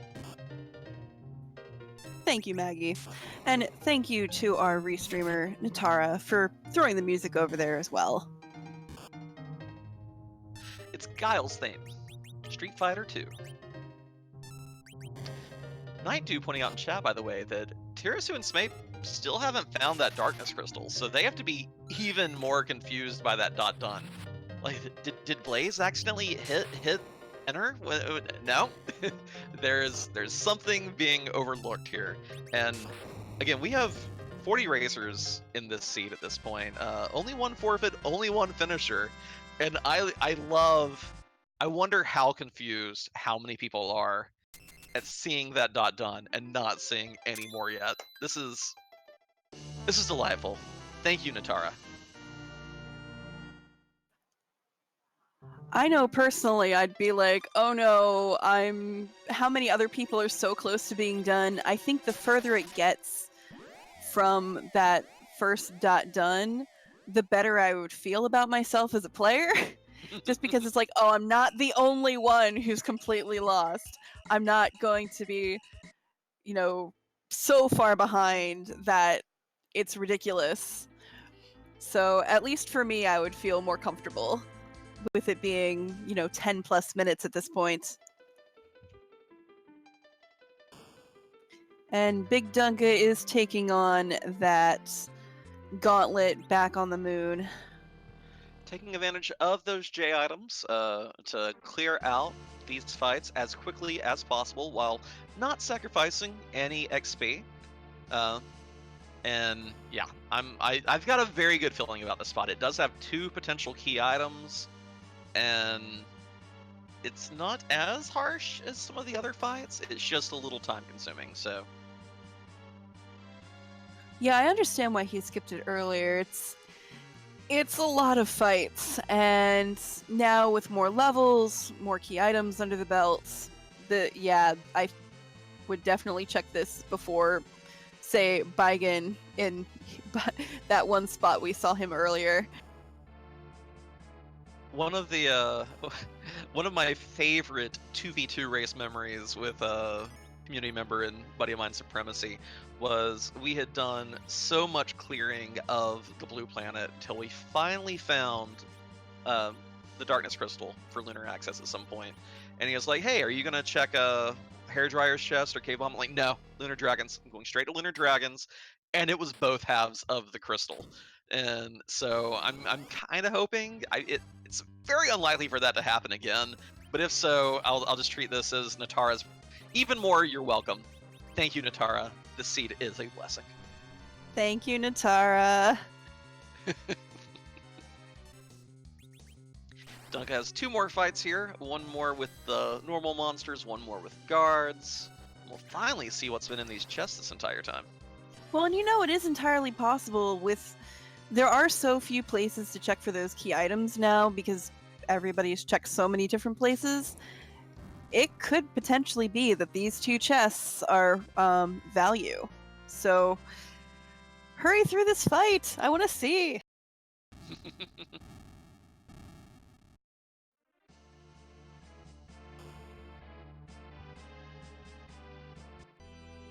I believe this is the last set, though. We are, by the way, 16 minutes ish. 17? There's still no one else done. Blaze just destroyed this seed. This is. Whew. Anyway, Dunka has finished off the last of this gauntlet. 2 chests here. This has to at least be half of the crystal. What? What? Oh, wow. Ninja Shards? Oh my goodness. Okay. Almost no value whatsoever. I mean, the Sand Ruby, that's another key item. That makes... actually, that's the 10. So, Bigdunka does have 10 key items. Gonna get a big experience boost from anything he does from here on out. But, ouch. Alright, I think we can probably safely assume at this point it's gonna be the Baigen at Ogopogo with 1/2 of it, and the Young at Bahamut with the other. I don't see how it could be anything else at this point. Like, I mean, are there any spots on Earth that haven't been turned in yet? I don't think so. So it must be these 2, right?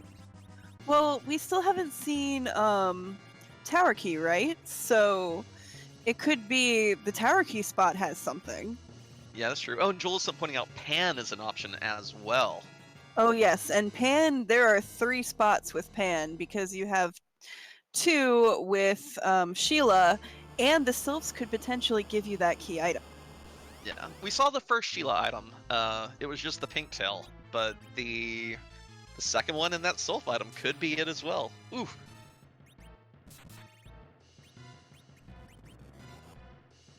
I must have missed the pink tail. Thank you for correct me on that.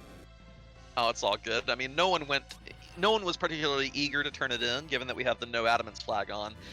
If we did, I'm sure it would have been much more of a cause for celebration. Yeah, I think I definitely would have noticed it if it had been something important.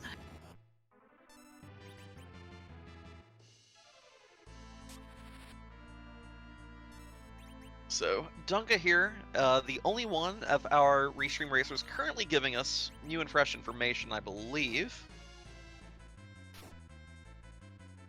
That's certainly what it looks like. Maggie is fighting elements at the Vivalis spot up in Zot. We've got Ogopogo on Tarasu's side, and Smaepdii is wandering elsewhere. So we'll see where he goes. Ralphstar, still no second place finisher. And yeah, the flags are a little different than last year's. We made the character flags a little less we wanted to highlight the change to 0.3 that enabled duplicate characters, and we also wanted to make things a little less nasty for seats like this one, where Kenatsu is at the Rubicante spot. If you were doing that with only 3 characters, because your 4th and 5th were hidden beyond that point, this would have been probably like 50% of racers forfeiting. So one of those things that we changed to both highlight the flags, change the difficulty, fine-tune it a little bit. But it's a really fun flag set. If you've not played it yet, you should roll yourself up a seed and give it a go. And correct me if I'm wrong, but these will be the flags for the entire tournament, correct? Yes, we're not doing changes from last year. We had a relatively benign set of flags for qualifiers, gun them up a little bit for main league, and then gun them up one more level during playoffs. This year, one flag set, master it to the best of your degree, and ooh, Dunka having to take the reset at Bigan, by the way. I genuinely don't blame him. Those snake arms are coming back so quickly that you get them down and then they're almost immediately back up. So hopefully we can find a strategy that'll work here. He's going back for it, so... Quake does great work on these arms, but they do have a ton of HP at this spot. With these lunar bosses, I'm just wondering if doing a preemptive grind might have been the better part of Valor, just because if your Palom can actually survive a hit or two, he'll be awake to actually throw these Quakes out every time the arms come back. Especially because we did see Sirens, they were an Aggart, so if you picked up some Sirens and brought them back up here, you could be doing the Gold and Silver Dragon fight for your EXP without actually having to go back underground and making some omelets. MB Chumbo, there's actually the upcoming online events posted in the panels right below the main part of the stream. Big things coming up on Limit Break. Of course, we have a lot more. Final Fantasy IV Free Enterprise, Highway to the Zemus Zone. The Dragon Warrior Randomizer tournament's going to be going on. Saga Special Marathon the weekend of August 3rd and 4th. A lot of stuff coming up. Just peek down there and you'll see that upcoming schedule.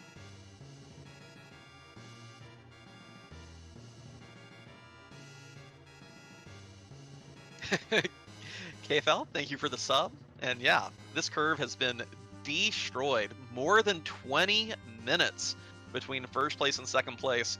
Are we even going to get a second place finisher, or is Blaze just going to be the only one done today? No, I mean, we have more than 40 people who started this race, so the likelihood of it only being Moonblaze is fairly low. I think we'll get at least one more. Crossing my fingers here. Imagine Natara rolling a qualifier seed where only 2 out of 41 people finished. Can we ban Natara from rolling seeds? Well, Natara is definitely giving Scala Kitty run for the money on classic seeds here.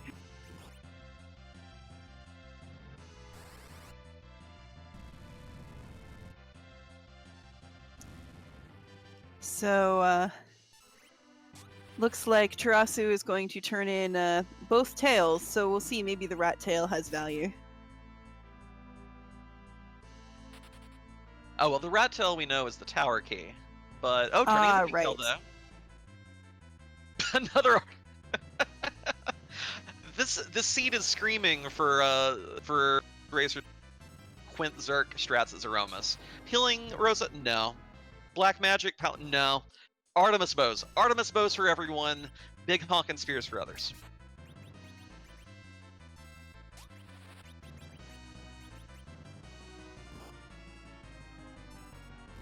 And Dunka did get the Legend Sword. Finally! One of our restreamies has shown us half the crystal. One more piece of the puzzle to go. Adamant. So at this point, it's probably Pan behind Karate at Bahamut, and then the Pan will lead to the Adamant at this point, I would guess. Because I don't think we've seen any other place Pan could be, right? Congratulations for getting that Legend Sword, though, because, oh man, he must be feeling so much relief at this point. And, by the way, 25 minutes exactly after Blaze, we do have a second place finisher. Flurry 14 has finished in second place with a 1 hour, 38 minute, 46 second. GG to Flurry, and wow. 25 minutes. Just so well played, Blaze. GG. And I'm sure we'll see some more coming right away, because that's just how this starts to work. Yeah. And GG's to Flurry. Did not mean to discount his second place finish. I am still just amazed at the difference in those finish times. It's shocking. Honestly, GG's to anybody who can finish this seed, because I would probably still be at Kanazo at this point. Crying softly to myself, wondering what life decisions have brought me to this point. Just sitting there being drowned over and over again. Well, given the way the weather's been, and Tarasu has taken down the tower key spots, just gotta take a little bit of a walk, get out of here, and then we'll see what that item is. Yeah.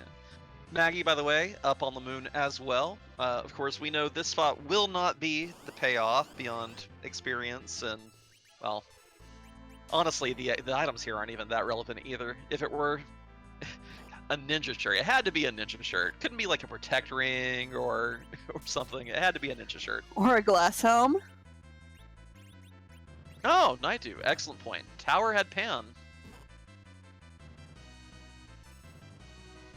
And something tells me that our first place finisher did not go to Feymarch for Rat Tail to turn it in for Tower Key, to Tower Key to get Pan, to finally get the Adamant.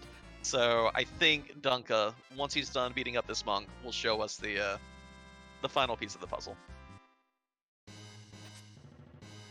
Sylph item is only a protect ring. Smaepdii will probably fly and show us that Sheila 2-1 soon.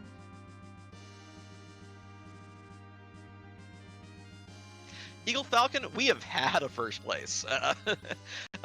Just a quick go over of the two finishers. We did have Moonblaze Wolf in first with a 1:13.46, and Flurry 14 in second with a 1:38.46. No third place finisher yet.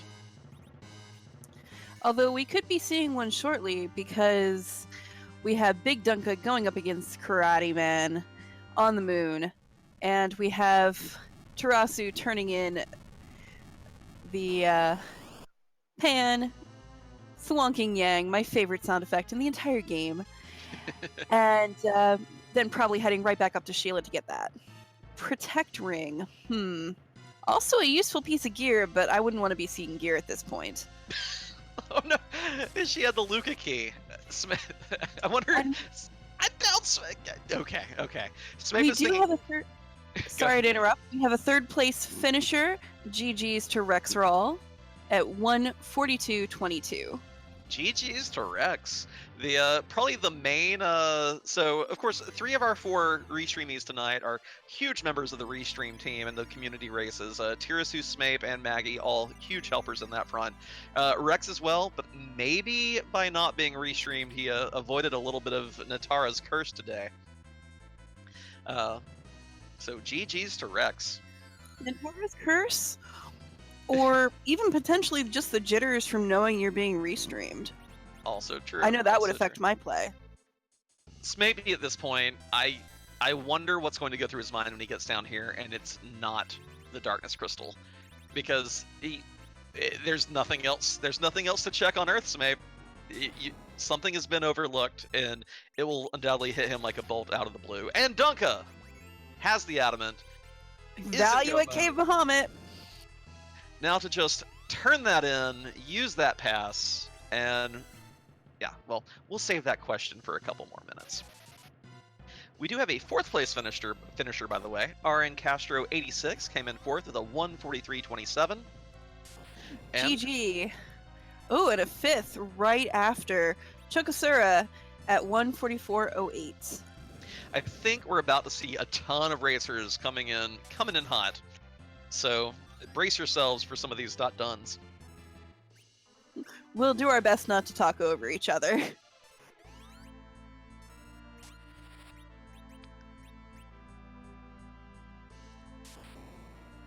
Tirasu, by the way, finally found the Darkness Crystal, headed to the moon as well.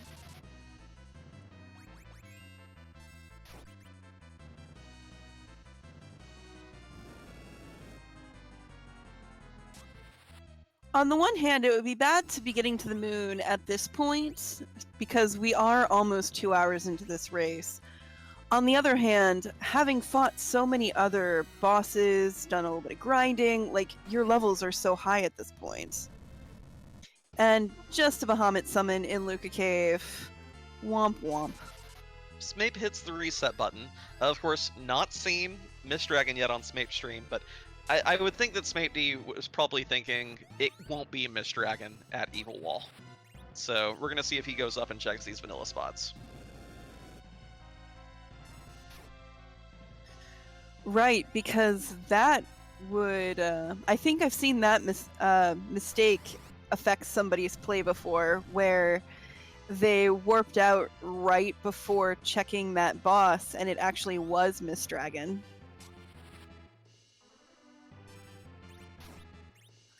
And Smaepdii getting stuck behind the woman in Troya. She loves to block that exit.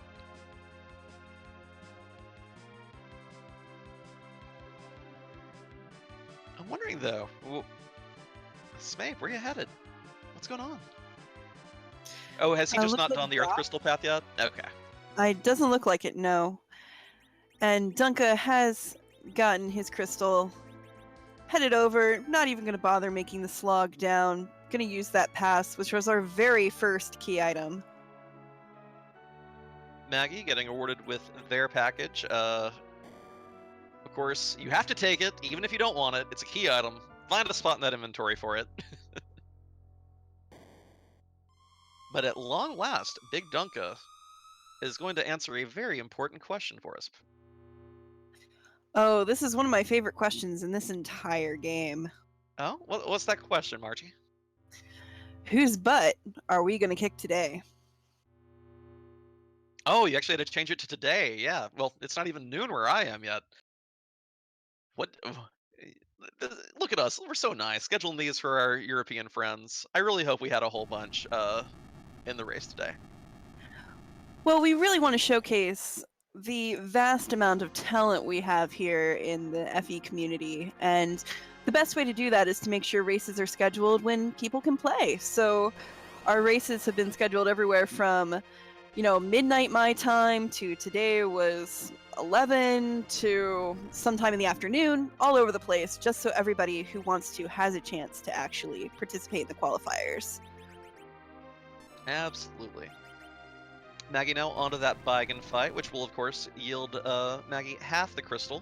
They'll still have to go deal with that karate fight at Bahamut, but on the right track at least at this point. And Dunka giving us our unveiling. Whose butt is it?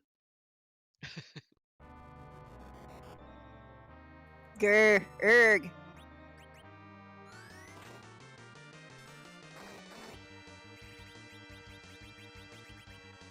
Ooh, Chimus. Very pretty sprite work there. I have a terrible confession. I played about 5 seconds of Final Fantasy 13 and then got distracted by other things and never went back to it. I platinumed Final Fantasy 13. Oh wow.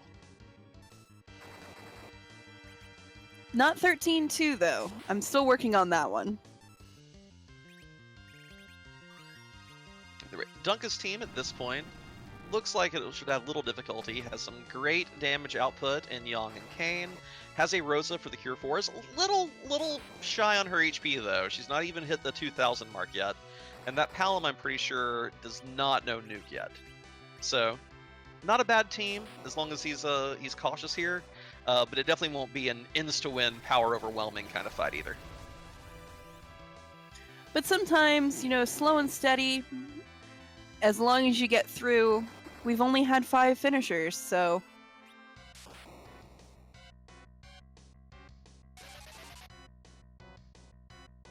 I'm very interested in seeing the spoiler channel after this race and getting a general idea of when people made it underground versus how many racers found that early darkness crystal, and thus avoided the Kenatsu situation altogether. If you've not raced Free Enterprise yet, I definitely recommend hopping into some of our community races or pickup races. One of the best ways to get better, of course, is to play it, is to talk about it, learn from other people what you could have done better, what you could have done differently. Pick an idea here, fit it into your strategy next time. And watching a lot, too. I know I've learned a lot about Free Enterprise just from watching really great players. Like the ones who are playing right now, like my co-commentator Invenerable, like plenty of people in chat here, so it's a really fun game to pick up if you haven't tried it yet.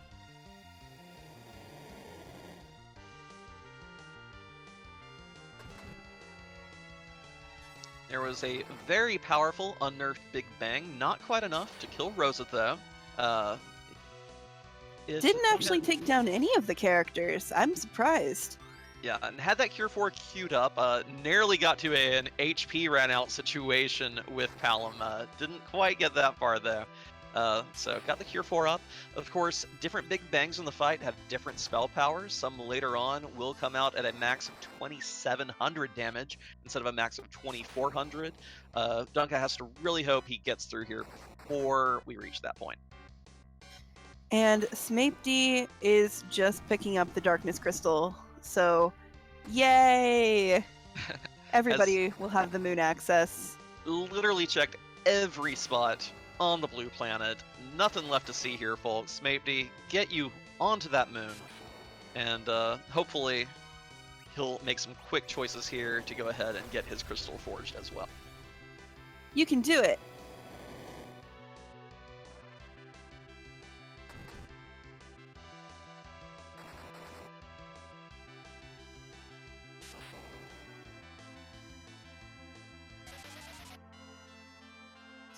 Tarasu working on that gauntlet there. Making it through slowly but surely. Yeah, good XP, and then the disappointing loot. Maggie, however, over here, we're still working through this Blacken fight.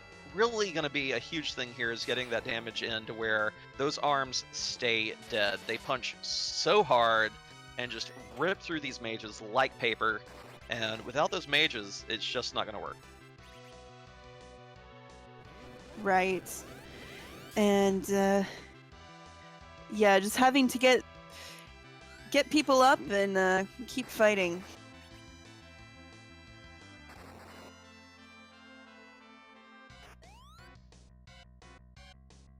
Dunka still making great headway with this Chimus fight. Palom's down, but did not have nuke on Palom anyway, so wasn't drastically contributing to the DPS.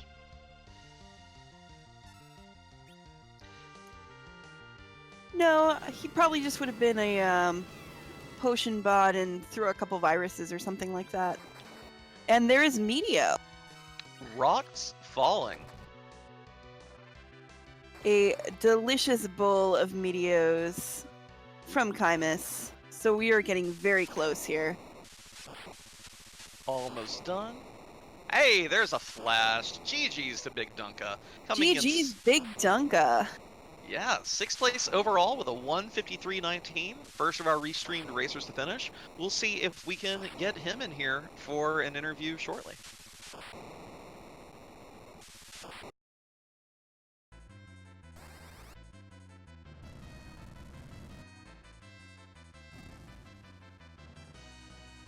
Meanwhile, Tarasu is up against that Golbez fight. Only losing 2 characters instead of the 3. And Maggie's still going against Bagan. Such a long fight there. While Smaepdii picks up Kane. Yeah, there is one advantage for Tirasu, having come into this fight after having picked up a wider variety of gear. You may have equipment that protects from the instant death effects of the Shadow Dragon. You may have gear that protects against the paralysis effect of the of Golbez's opening attack, and just much easier fight when you actually have characters alive to share the brunt of the incoming damage. Shouldn't be a difficult fight for Tirasu at all at this point.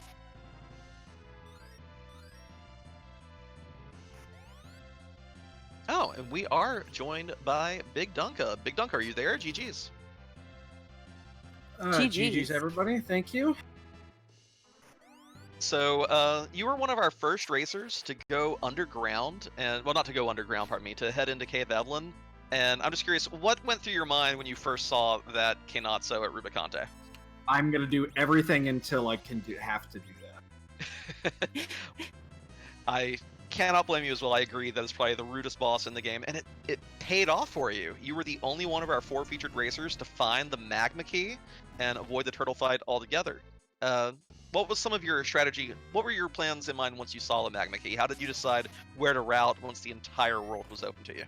Well, there wasn't much left on the moon at that point, so you kind of just got to go underground and hope everything is down there, and that that the first boss before is just going to be a block. What was it anyway? What was right before? Oh, the King Queen Evelyn spot. It was Dark Imps, so not so shabby. Okay, well that's fine. But that Kenatsu fight gave so many people so many road bumps, so just dodging that was great for you. How do you feel about your finish today? 6th overall out of a pack of 40? Are you going to keep doing qualifiers? Yeah, I'll probably still go, because there's the average on this one's going to be completely whacked from that finish from Moonblaze. That's ridiculous. Oh yeah, definitely excited to see what path he took and how it worked out for him.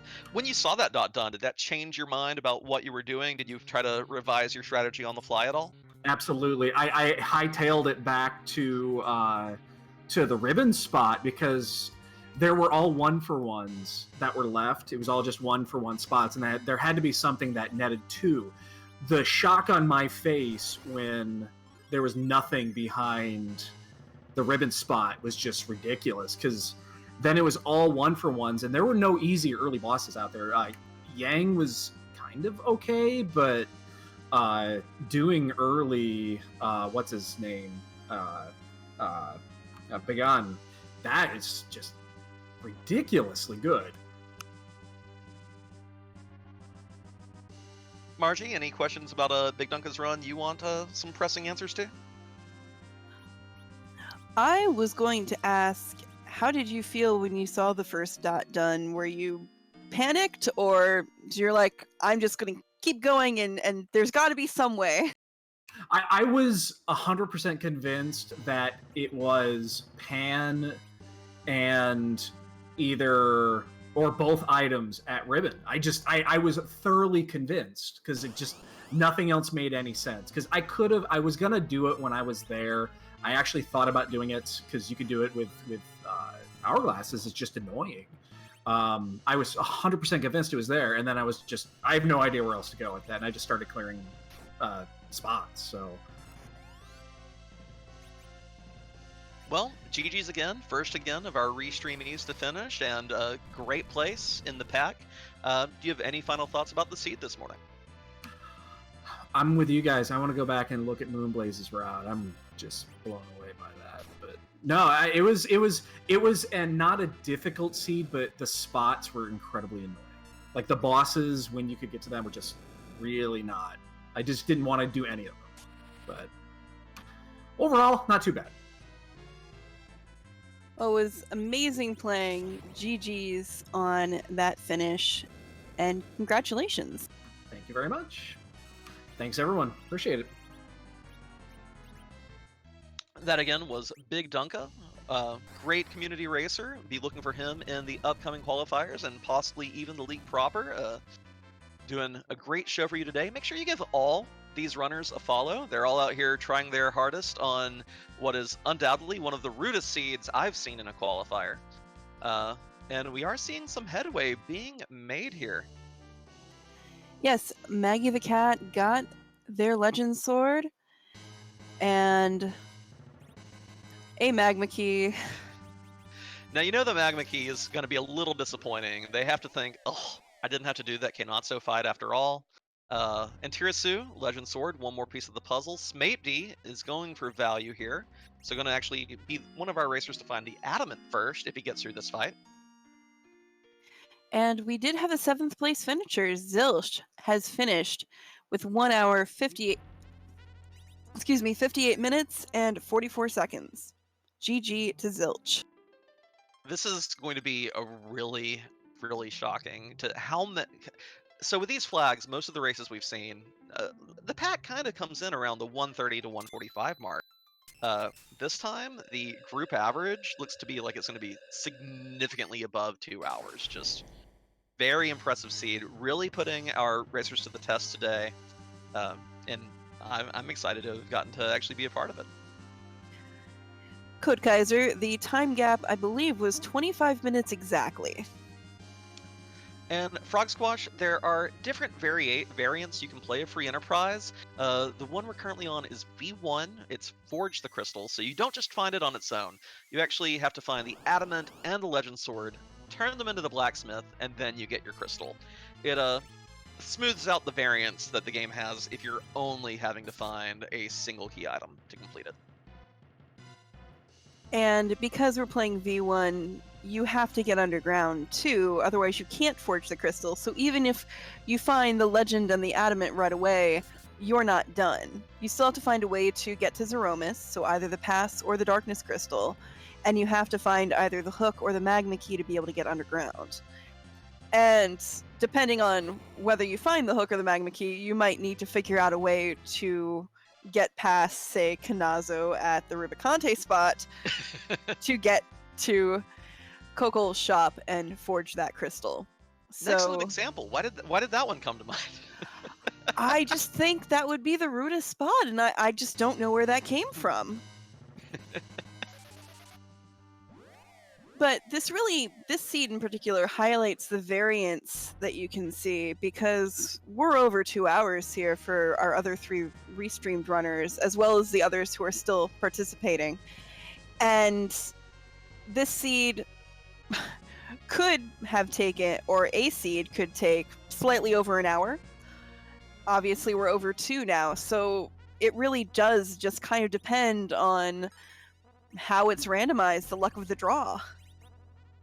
One thing I'm sure we'll see, though, of course, we have 3 more qualifiers coming up before the league begins in earnest. Our next one is going to be this Wednesday, July 17th at 7 p.m. Eastern. Something tells me we're going to see a lot more people peeking the overworld for Miss Dragon before chasing their underground paths. I have a feeling we're going to see a few more people making those checks. Just slightly, you could be right. And we do have an 8th place finisher, Medic McNasty 85, with a time of 2:02:18. GG's. Very, very nice. Our first racer to break the 2-hour mark. And still, so many people still in this race. This one is definitely an endurance race today. And there's Tirasu getting the magma key of disappointment, knowing, oh my gosh, I spent how much time on Kenatsu? What am I doing with my life?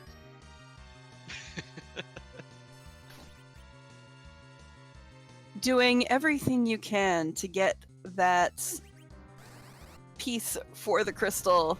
That's just all you can do at this point, is just your very best. And these runners are all doing amazing.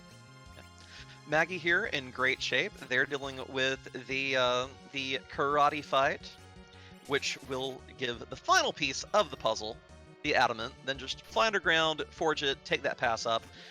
Don't know if Maggie will be comfortable with their team or if they'll want to do a little more grinding.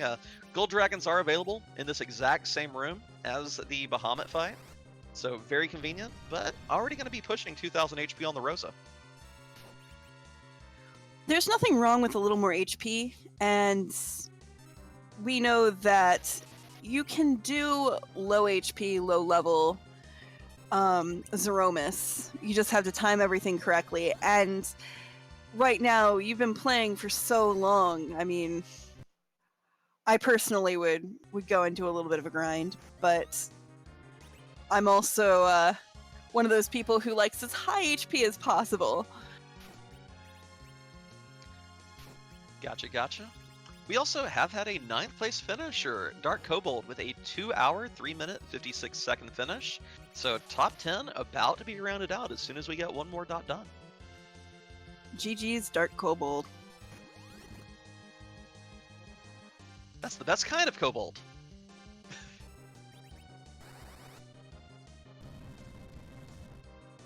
So while we are, just catching up with our racers at this point, just cleaning up these last few spots, do you prefer old school, kind of dogfolk kobolds from old school D&D and the Suikoden series, or do you prefer the lizardy versions in later iterations? I'm a huge fan of the Suikoden style ones, just because I'm such a huge fan of Suikoden. But 14 actually has kobolds as well, and they're kind of an interesting blend of the two. They are kind of small and cuddly, though. I mean, they want to rip your face off, but the nice ones are cute. It's always puppies. Always. Always. We see, I like the Suikoden ones because they're your friends, but if I have to go beat up little puppy humanoids, that just breaks my heart. Don't put me back in 2nd edition fighting puppy humans. No, you let the puppies win. That's a good idea. Okay. Yeah. Fair see? enough. Solution just take the solved. party wipe. I can always make a new character. Yeah, it's exactly. fine. Pacifist when it comes to puppies. And we have 2 finishers in quick succession. Woo Bear comes in 10th place at 2:05:20, and Bakashinobi is 11th place at 2:06:03. So GG's to both of you on your finishes. GG's. So Maggie has everything they need to wrap the seed up, opting to do a little grinding on these behemoth fights, which there are 3 of them that pop up in the Lair of the Father. At specific little spike tiles. Great XP, a little annoying of a fight, and not as much XP as, well, as a life glitch gold dragon fight would be. But 120,000, we'll take it. We have some more finishers. I'm probably going to butcher this. I apologize. Poidrak is in 12th place with 2 hours, 6 minutes, 28 seconds. And then Aikir finished in 13th, 2 hours, 6 minutes, 32 seconds. So only 4 seconds behind. GG's. Smaepdii about to also receive the discovery that Kanatsu not required this seed. Every one of these magma keys just has to be like a dagger to the heart for our racers at this point.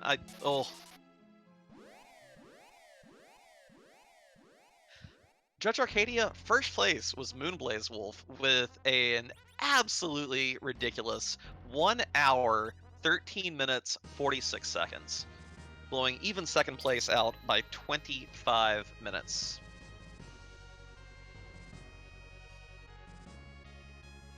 So yeah, very, very amazing combination of luck, skill, and strategy to just utterly decimate the opposition. Definitely. And we see Maggie heading back to make their crystal. They have the adamant, they have the legend sword, everything that they need on their way. And Tarasu close behind getting his adamant.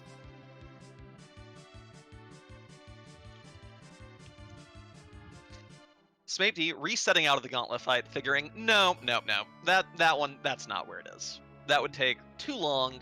There's no way that spot would be it. No.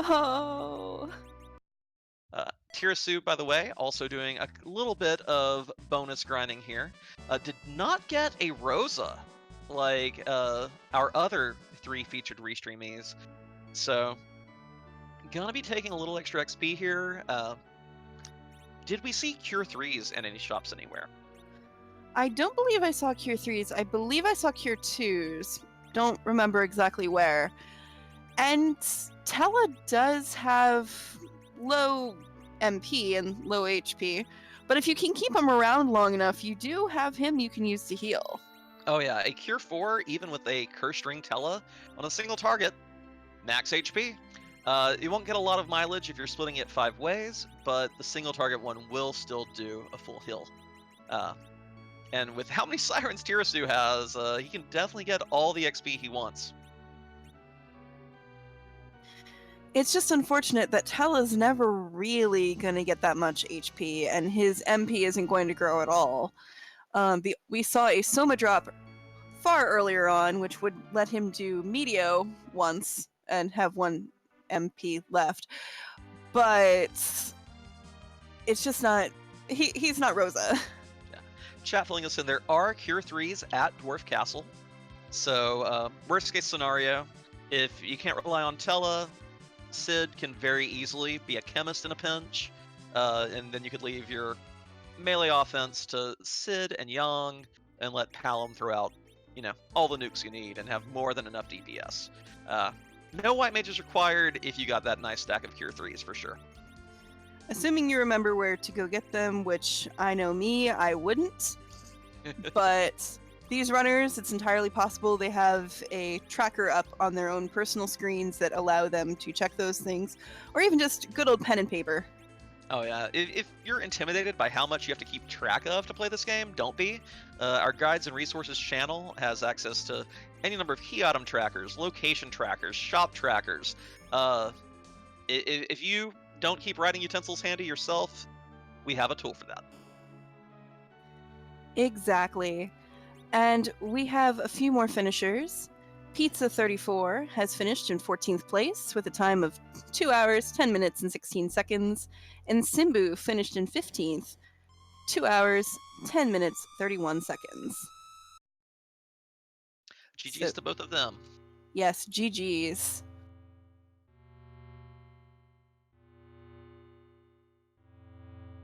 Maggie, flying here to this Zemus fight. I do kind of like that our 4 featured restreamees, I believe, are going to be entering the Zemus fight in the same order they each made it underground. Although Maggie beat Dunka to the Darkness Crystal and the Moon, Dunka's fortune in sticking it out on the Moon and finding the Magma Key meant that he got underground. Well, had the easiest time getting underground. Maggie might have beaten Kenatsu before he made it. I can't remember at this point. But just, their finishes are going to actually sync up with kind of how their early to mid game played out. So it's interesting to see it being very consistent over the course of the seed today. Yes, I believe Maggie did make it underground first, but Dunka definitely had the easier time getting underground. Yeah. We have also a 16th place finisher, BG Rich 419, is finished with a 2 hour, 12 minute, 11 second. Gonna see a lot more people pouring in now, I'm sure. Let's see how Maggie and Tirasu finish in the pack. GG.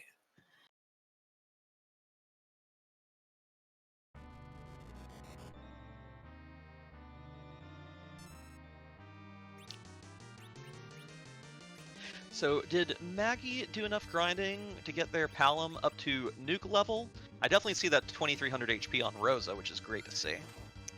Well, almost 1900 HP on Palom should mean that there's probably some good spells in there. Don't know about Nuke, but I'm sure we'll see momentarily.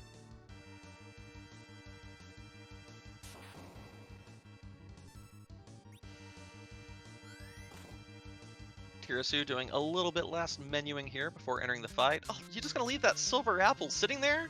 It's 50 more HP, come on. Right? Especially on somebody like Palom, who is going to end up with the lowest amount of HP of that set. Although I believe Tarasu also has Tella, so 50 HP on Tella could make or break it. I think that Yeah, that actually silver apple. that would actually put his Tella into quadruple digit. Oh wait, no, Tella's already there. Okay, you would let Tella break the 1100 mark. How often do you get a Tella with 1100 HP? I don't know that I've ever seen it without being able to buy gold apples in shop.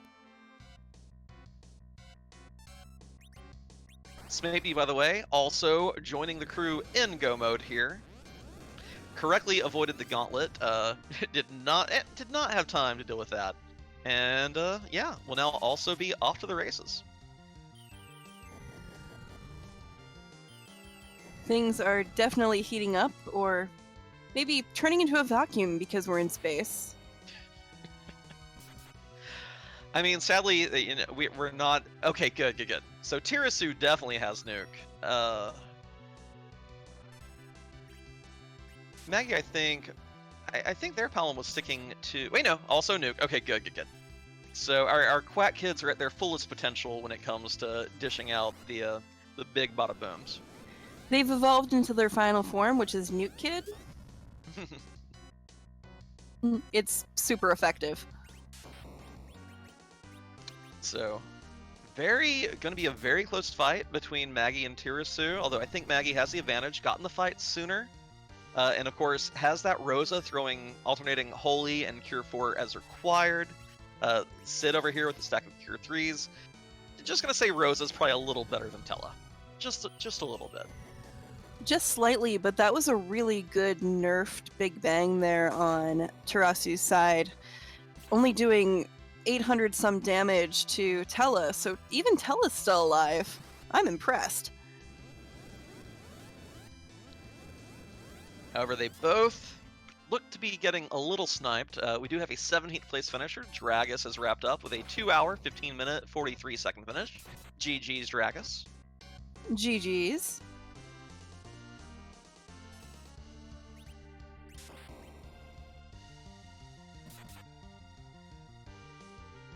And Smaepdii looks to... Oh, Bacchus wines were in Evelyn Cave, weren't they? Yes, there were. Plenty of Bacchus wines. Yeah, with that team, you're definitely going to want to throw a little bit of a party. Better go get a case of wine. Enough so that way you can last through the one of that. Sorry, I can speak. That one attack that nerfs all of your abilities that you've thrown up on yourself, all your buffs. We do have an 18th place finisher. Pixel Tamer has wrapped up with a 2 hour, 16 minute, 15 second finish. GG's Pixel Tamer. And I think we're going to be seeing some rocks falling pretty soon on both Maggie and Tirasu. Oh, yep. There they are. Will this nuke do it, or will we need another hit?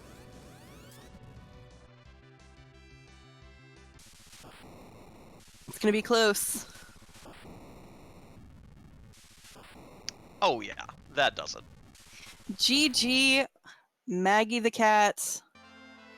19th place, time of 2:17:03. GG's to Maggie. We'll see about getting them in here in just a moment for an interview. We'll probably be getting them and Tirasu simultaneously at this rate. No dot done from Tirasu yet, but I can't see this fight going too off the rails at this point. And we did just see Smaepdii getting his crystal, so very close to him starting his Zemus fight as well. So, yay! We're getting there. Rocks fall for Tirasu.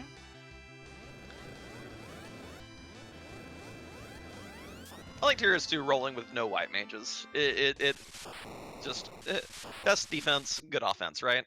And there's a flash. GG's Tirasu. Right behind GG. Maggie, 20th place with a 2:18.06. Just a minute and 3 seconds between two of our featured restreamees.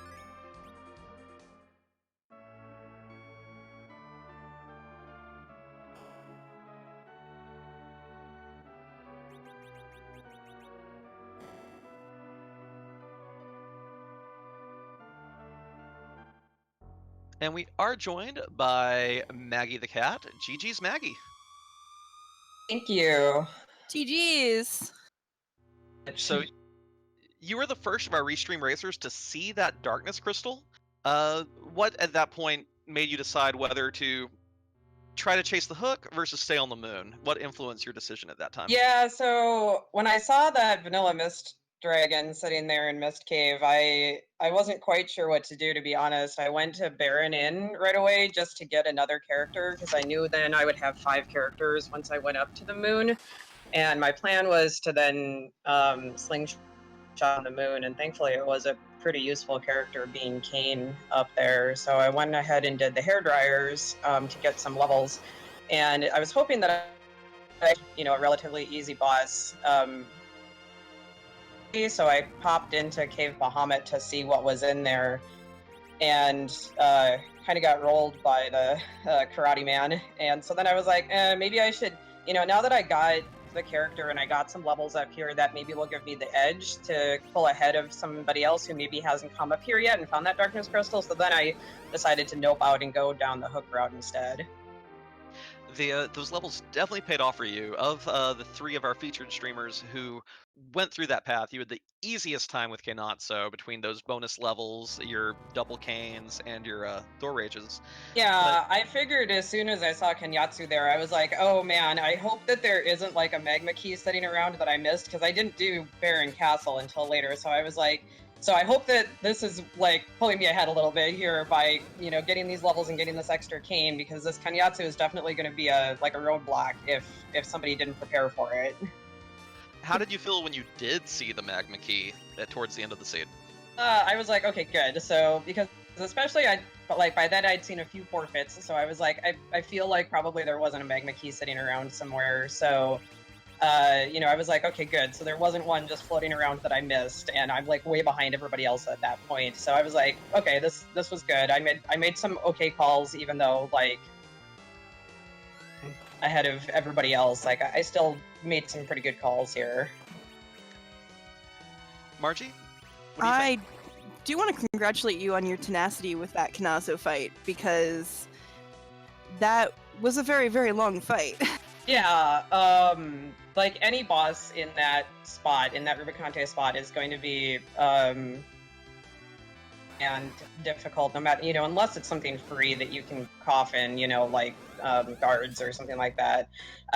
Since it's got so many hit points for the level that you usually go there for, it's going to take a little while to get through that. But Kenyatsu especially, because you have to just be so careful with the timing of, the using your lit items or lit spells to lower his wave. Like as soon as I saw the in Evelyn Cave, as soon as I saw it, I was like, oh no, I almost exited out and went through Baron Castle just to see if there was something else, or almost, even went back up to the moon just to see if there was something that was easier to do, because I was like, Kenyatsu at Rubicante is one of the worst fights possible. But then I was like, no, I got the extra levels, I have the extra cane, I think I can push through this. Definitely. Do you wish you had made a different call, or are you happy with how it played out? How it played out, when I saw Blaze done, my first reaction was, oh, there's nothing on the moon, because there was so much at that point that I hadn't done on the overworld. So that's why I immediately went back up and did Baron Castle and did like Twin Harp and Zot. But then when there was such a long gap between Blaze and the second person who got done, I was like, everything's on the moon, because I figured Blaze maybe did the same play that I did and found the Darkness Crystal right away, and then just went up to the moon and stayed there. So that's why then I did eventually go back up to the moon. So I kind of wish that I had stayed on the moon. There was a free boss at the Water Hag at the or Murasame spot, whatever the spot that was. So I could have, if I would have found that and gotten some levels there, I maybe could have pushed through and just stayed on the moon. But all in all, I mean, I'm pretty happy with how I played. I thought it was really fun seed. I thought it was just, I think I did pretty good, all things considered. Absolutely. I would agree. Do you have any other final thoughts on this seed? No, not really. It was my first time running qualifier flags, but first time actually racing qualifier flags. And so coming in kind of, middle of the road, I'm pretty happy with how I did. And so I'll look forward to running it again. I'll probably be available for the next qualifier and see, how things turn out next time. Well, we look forward to seeing you coming out. Again, that's Wednesday night is the next one. Then we have qualifiers Saturday and Sunday next weekend as well. And so, yeah, good luck to you on these next ones. Absolutely. Hopefully you'll... I love that we had 3 of our big Restream team people featured as Restreamies today. So thank you for the work you do there, and GG's on the race again today. Yeah, absolutely. Thank you to both of you and to our restreamer and our tracker for, putting in the work and the effort this morning. Absolutely appreciated. And thanks to all of our runners for racing today. I had a really fun race and really fun seeds. So, rest of your day. Same. GG again. Thank you. And I know we are also joined by Tirasu, but right quick, Smaepdii has finished as well in 22nd place. An official time of 2 hours, 24 minutes, and 21 seconds. We'll see if we can get him in here in a minute. But first of all, Tirasu, how did you... So both Dunka and Maggie got the Darkness Crystal fairly early that seed. How did you feel when you finally went there and got it for yourself? I almost typed in .forfeit at that point, because it's just like, welp, I should have known better. Did you have any inkling that something like that was up when you saw Blaze's relatively early done? I had a feeling, but at the same time, it's like, it could just be he got really lucky. It's kind of hard to tell at that point. So it's just, you just continue with what you're doing until you start seeing, more dones, and that's kind of when I was like, it's a trolley D-miss that I missed. Gotcha. Margie, do you have any other questions for Tirasu? So, you went up against Kanazo as well to get underground. As you were fighting it, did you ever have a moment where you're just like, this can't be it. There's got to be some other way? When I first saw Kanazo, I was like, okay, I've got Baron Key. Chances are it's probably behind that. When I saw Antlion at Odin, I'm like, let's do Twin Harp, and then I completely forgot about the Vanilla Demus spot, so I was like, well, I think this is the only way I have to go. Let's, hope I remember how to do it.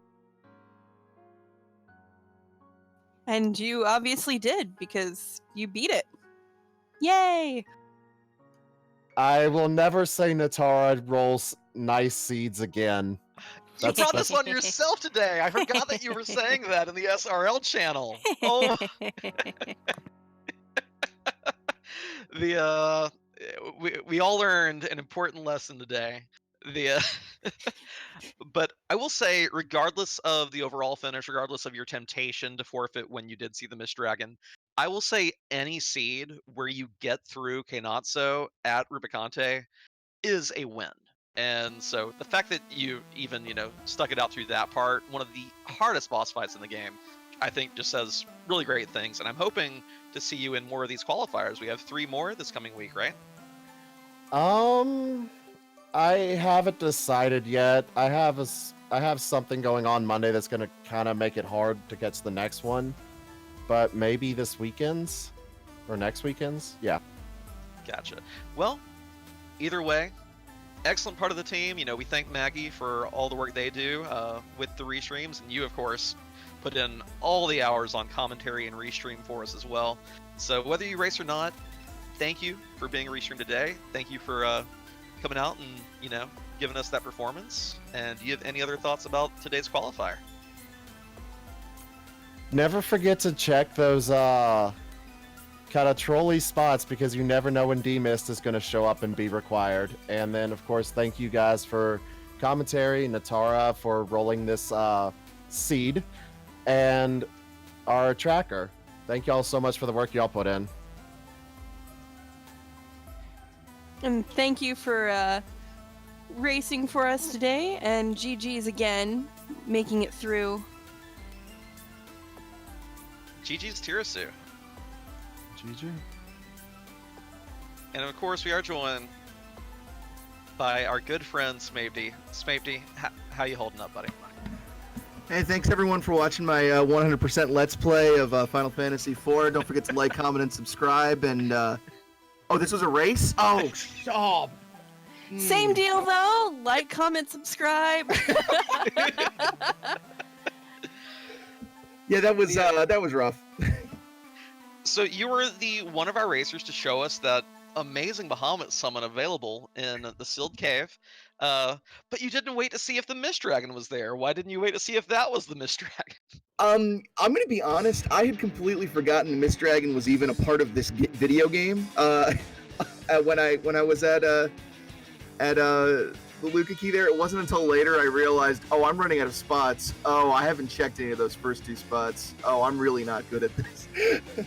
So do you think that might change your strategy in the future? Oh yeah, yeah. I'll be triple checking those spots from now on. Well, that might be slight overkill, but yes. Every time you fly across the overworld, just stop by Mist Cave one more time. Like, just make it Yeah, sure. you know, it's a randomizer. It might have changed. You know, you never know. Yeah. Just reset until it becomes Mist Dragon. There, that's the trick. That's the trick. I will say I don't think I've ever hit the reset button on my SNES as angrily as I did when I went into the sealed cave there. Yeah. That's such a long dive anyway, and then to find really nothing. And yeah. Well, you've probably played and made it through the rudest seed I've ever seen in a qualifier, so there's that at least, right? Yeah. Well, I'll take that. And I knew something had to be wrong. When I got through Caignazo, and I was just looking at SRL chat and going, there aren't nearly enough forfeits right now. I'm doing something wrong. Well, you weren't the only one beating your head against Kanazo, so you at least have to feel better about that.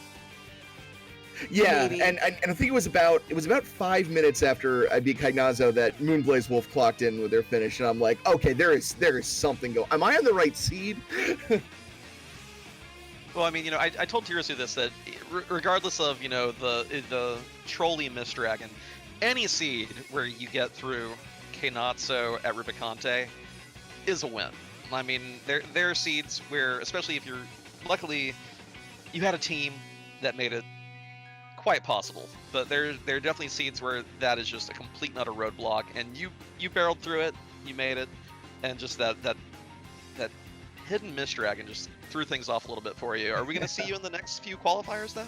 Yeah, I should make the ones later this week and the one on I believe this weekend. So yeah, I've got a feeling, you know, almost twice the time of first place isn't good enough to make it. I'm not a statistician. I don't know how Z-scores work exactly, but I gotta think that yeah, I gotta put in another effort here.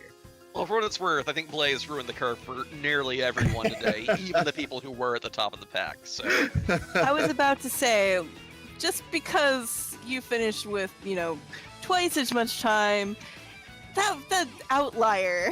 Just look at the second place time and judge based on that for your own personal judgment on it. Right, exactly. We can't throw the time out, but you in your head. Right. Well, Smape, just to reiterate, huge thanks to you, by the way. Smaepdii is one of our regular trusted restreamers, does a ton of work for the community. Great racer, great all-around guy. Make sure you give him and all 4 of our featured restreamees a follow today. Smaepdii, any final thoughts on this seed before we turn it back over to our restreamer? No, just want to give a huge shout out to all the restreamers, commentary trackers, everyone for getting up early and doing a fantastic job today. Really appreciate it. Well, thank you very much, and GG's again on your finish. Thanks so much. Take care. And thank you to our commentary team for doing all of this amazing work. They're the ones who make it so we can all follow along and enjoy what's happening. So I have linked them, and the runners have also been linked for this match. Give them all a follow. They do some really good work here. Speaking of good work, I feel like I have rolled the best and worst seed I will ever roll in my life. So I'm retiring. Not to lie. I'll roll another one later. Good luck. With that, though, this is not our last qualifier. This is only the third of 6 qualifiers. We do have some more. Our next one is going to be July 17th, which is Wednesday at 7 p.m. Eastern Time. We also have one on July 20th, a Saturday at 2 p.m., and July 21st, a Sunday at 8 p.m. So if you are interested in participating, there is still time, I believe, to sign up. You can sign up to participate until the beginning of that final qualifier on the 21st. So if you want to sign up and get in there, we do still have 3 qualifiers left. So with that, I think we are going to clue things up. Let's see if we can find a cool place, fun runners, to have a follow and to see if they can enjoy this. They've been streaming really hard. Let's see who's still running this